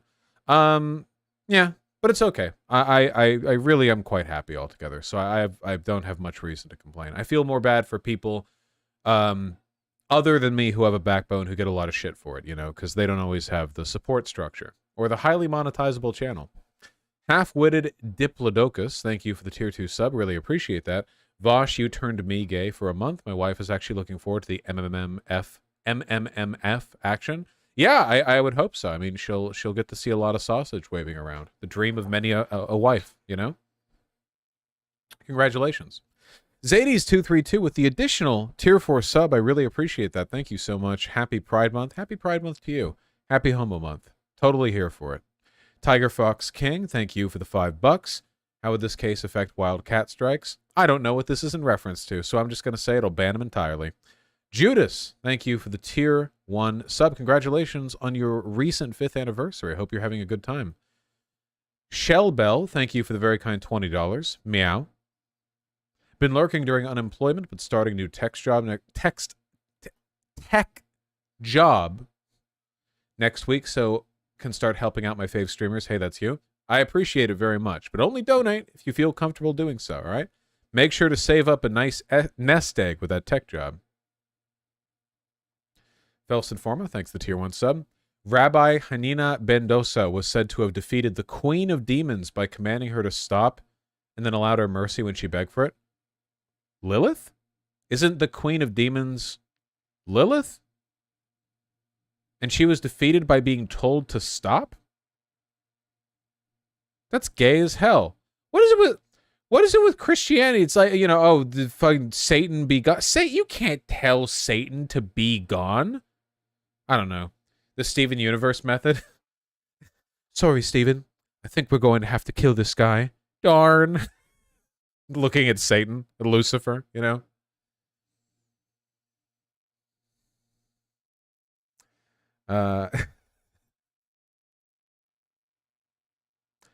Eagle, thanks to the tier 1 sub. I'm afraid I don't know very much about the Balok. Lilith is not in canon Christian lore. Yeah, it's Jewish. It's Old Testament. Arch Rave, thanks to the tier 1 sub. We'll do Hi-Fi Rush. Maybe Hi-Fi Rush tomorrow if we do a later stream. I'll see. Caracal with the $5. Just wanted to say Sid Link ship is the hottest. Whatever you're into, my friend. It's Pride Month. All ship preferences are permitted. Monty 005 the $5. US AI destroys human operators in order to not be stopped. I did see this, yeah, where there was like a interesting. There was a simulation where in order for a drone to maximize its hit on human targets, it like destroyed the operator that would stop it from doing so. It's interesting. I don't know how much it applies to what a real-world application for the AI would be. And Monty 005, members of KFOR in the Kosovo say they were shot. Service members were shot in northern Kosovo during the recent clashes. That's pretty wild. Serbs sure are looking for a bruising. Sure are looking for a goddamn bruising, aren't they? Hey, Ateo, thanks to the tier 1 sub. Congratulations on quitting your shitty job. Today's my last day, so to celebrate, I watched your stream on the clock instead of working. Nice! Hell yeah, I'm really happy to hear that. Everyone should watch my stream instead of doing their work. I think that the world would just be a better place. Oh, I think the website isn't picking up the super chats again. My goodness. I nearly missed these. Knuckles, thank you for the $5. Mama Molly, thank you for the 5. Yeah, he's pretty damn old. Gareth McDonald, thanks the 321 euros or pounds. It's hard to tell. The font's really small. That's pounds. Crime Candle with the $5. Mexico has a shitload of lithium. The U.S. probably wouldn't outright invade, but probably label cartels terrorist orgs and sanction. We'll see. I don't think that's a winning move, but like, I don't know. Crazier things have happened. Must Eater with the two $5 donos. Hey, Vosh, Chicano watcher from San Diego. You're completely correct when it comes to Latinos having survivorship bias.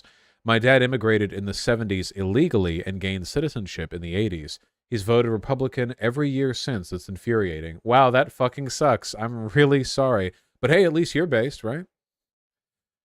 Declarative and Queen Slut. Thank you for the $5 both. I really appreciate that. True. Alice Payne, thank you for the 5 and 2 donos both. I really appreciate that. Would you tell YouTube chat to shut up even if she's lying? We should give her a chance to change. I will always lean in favor of rehabilitation. No matter how cynical you get, it's always important to remember people have the ability to change like that. Also, how do we feel about mechs here? This is a mech-positive community. We like our mechs. We like all sorts of mechs. We like our giant battle mechs. We like everything. Personally, my two favorite kinds of mechs are flesh mechs a la Evangelion, where they're fucked up and eldritch. And I also like mechs that look basically like they could be real functioning military equipment. Kind of like an Armored Core. Well, a lot of the Armored Core stuff is over the top, but there's some stuff in there that feels like they do a pretty good job of, you know, blending that over. Thomas Ken, thank you for the $5. Because they hate you. They hate the working class. That's why. Still Alive, thank you for the $10. Do you agree with Destiny? I can't believe I watched him today. Cringe. That a Daily Wire Civil War is coming. He also thinks progressives have been too quiet lately. You agree? I'm always in favor of progressives being louder, so I guess I agree with that. As for a Daily Wire Civil War, yeah, I know I do. And I've said this for a while, too. The DeSantis thing, this is a problem for them, you know? DeSantis is not going to win the primary. Openly positioning against Trump, like this is not a good long-term strategy. The thing is that the billionaire class that fund the GOP with dark money, shit you can't track, shit we know about because they talk about it, but we can't always track. They want DeSantis in charge because DeSantis is a principled fascist who will listen to do what he's told, whereas Donald Trump is a narcissist and he's unreliable. They want DeSantis so they can better enact their agenda. However, he's just not got the riz. So, Daily Wire Civil War incoming? I think it's pretty likely, yeah. Queen Slut, thanks the $5. I wish I'd own Nintendo. I do so many cool things with that. Well, hello there. It'll be fun with the $10. Thank you very much. Any tips for the original Subnautica? I've got 2 big air tanks. What next? There are lots of things you can do. In fact, being given direction in that game might pull you the wrong way. Find areas with large, sweeping hills of sand, unobscured by kelp, and find the parts that you would need to build a sea moth. I think that's a good step. That's all I'm going to say. Don't look up the map.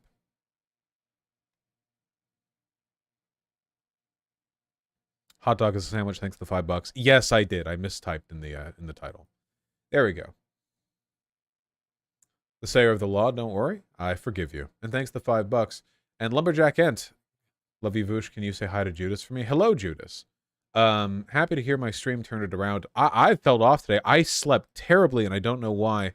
I did, however, wake up next to both of my beautiful cats, with Artemy completely restricting leg movement by laying down by my feet, and Pigeon was bundled up in a blanket right next to my head, and she was all cute and snuggly. When don't you? Well, the cats aren't always there. All right.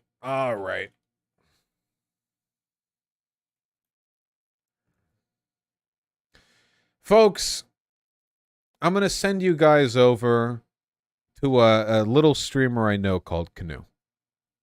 Now, before I do that, I'm going to hit the ad button. All right, I hit the ad button. Folks, that car repair was expensive. I don't want to get into it, all right? Listen, you know what?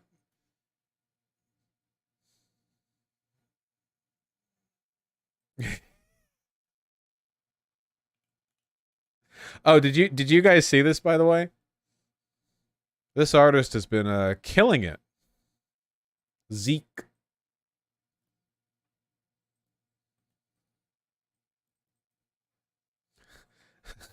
Dramatic artist's rendition from from yesterday's stream.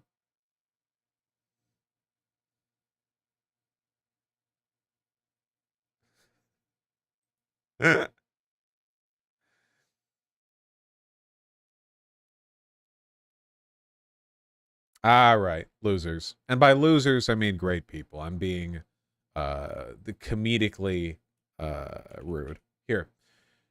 Go say hi to Kanye for me. Have a wonderful time. I'll see you tomorrow, okay? Be well.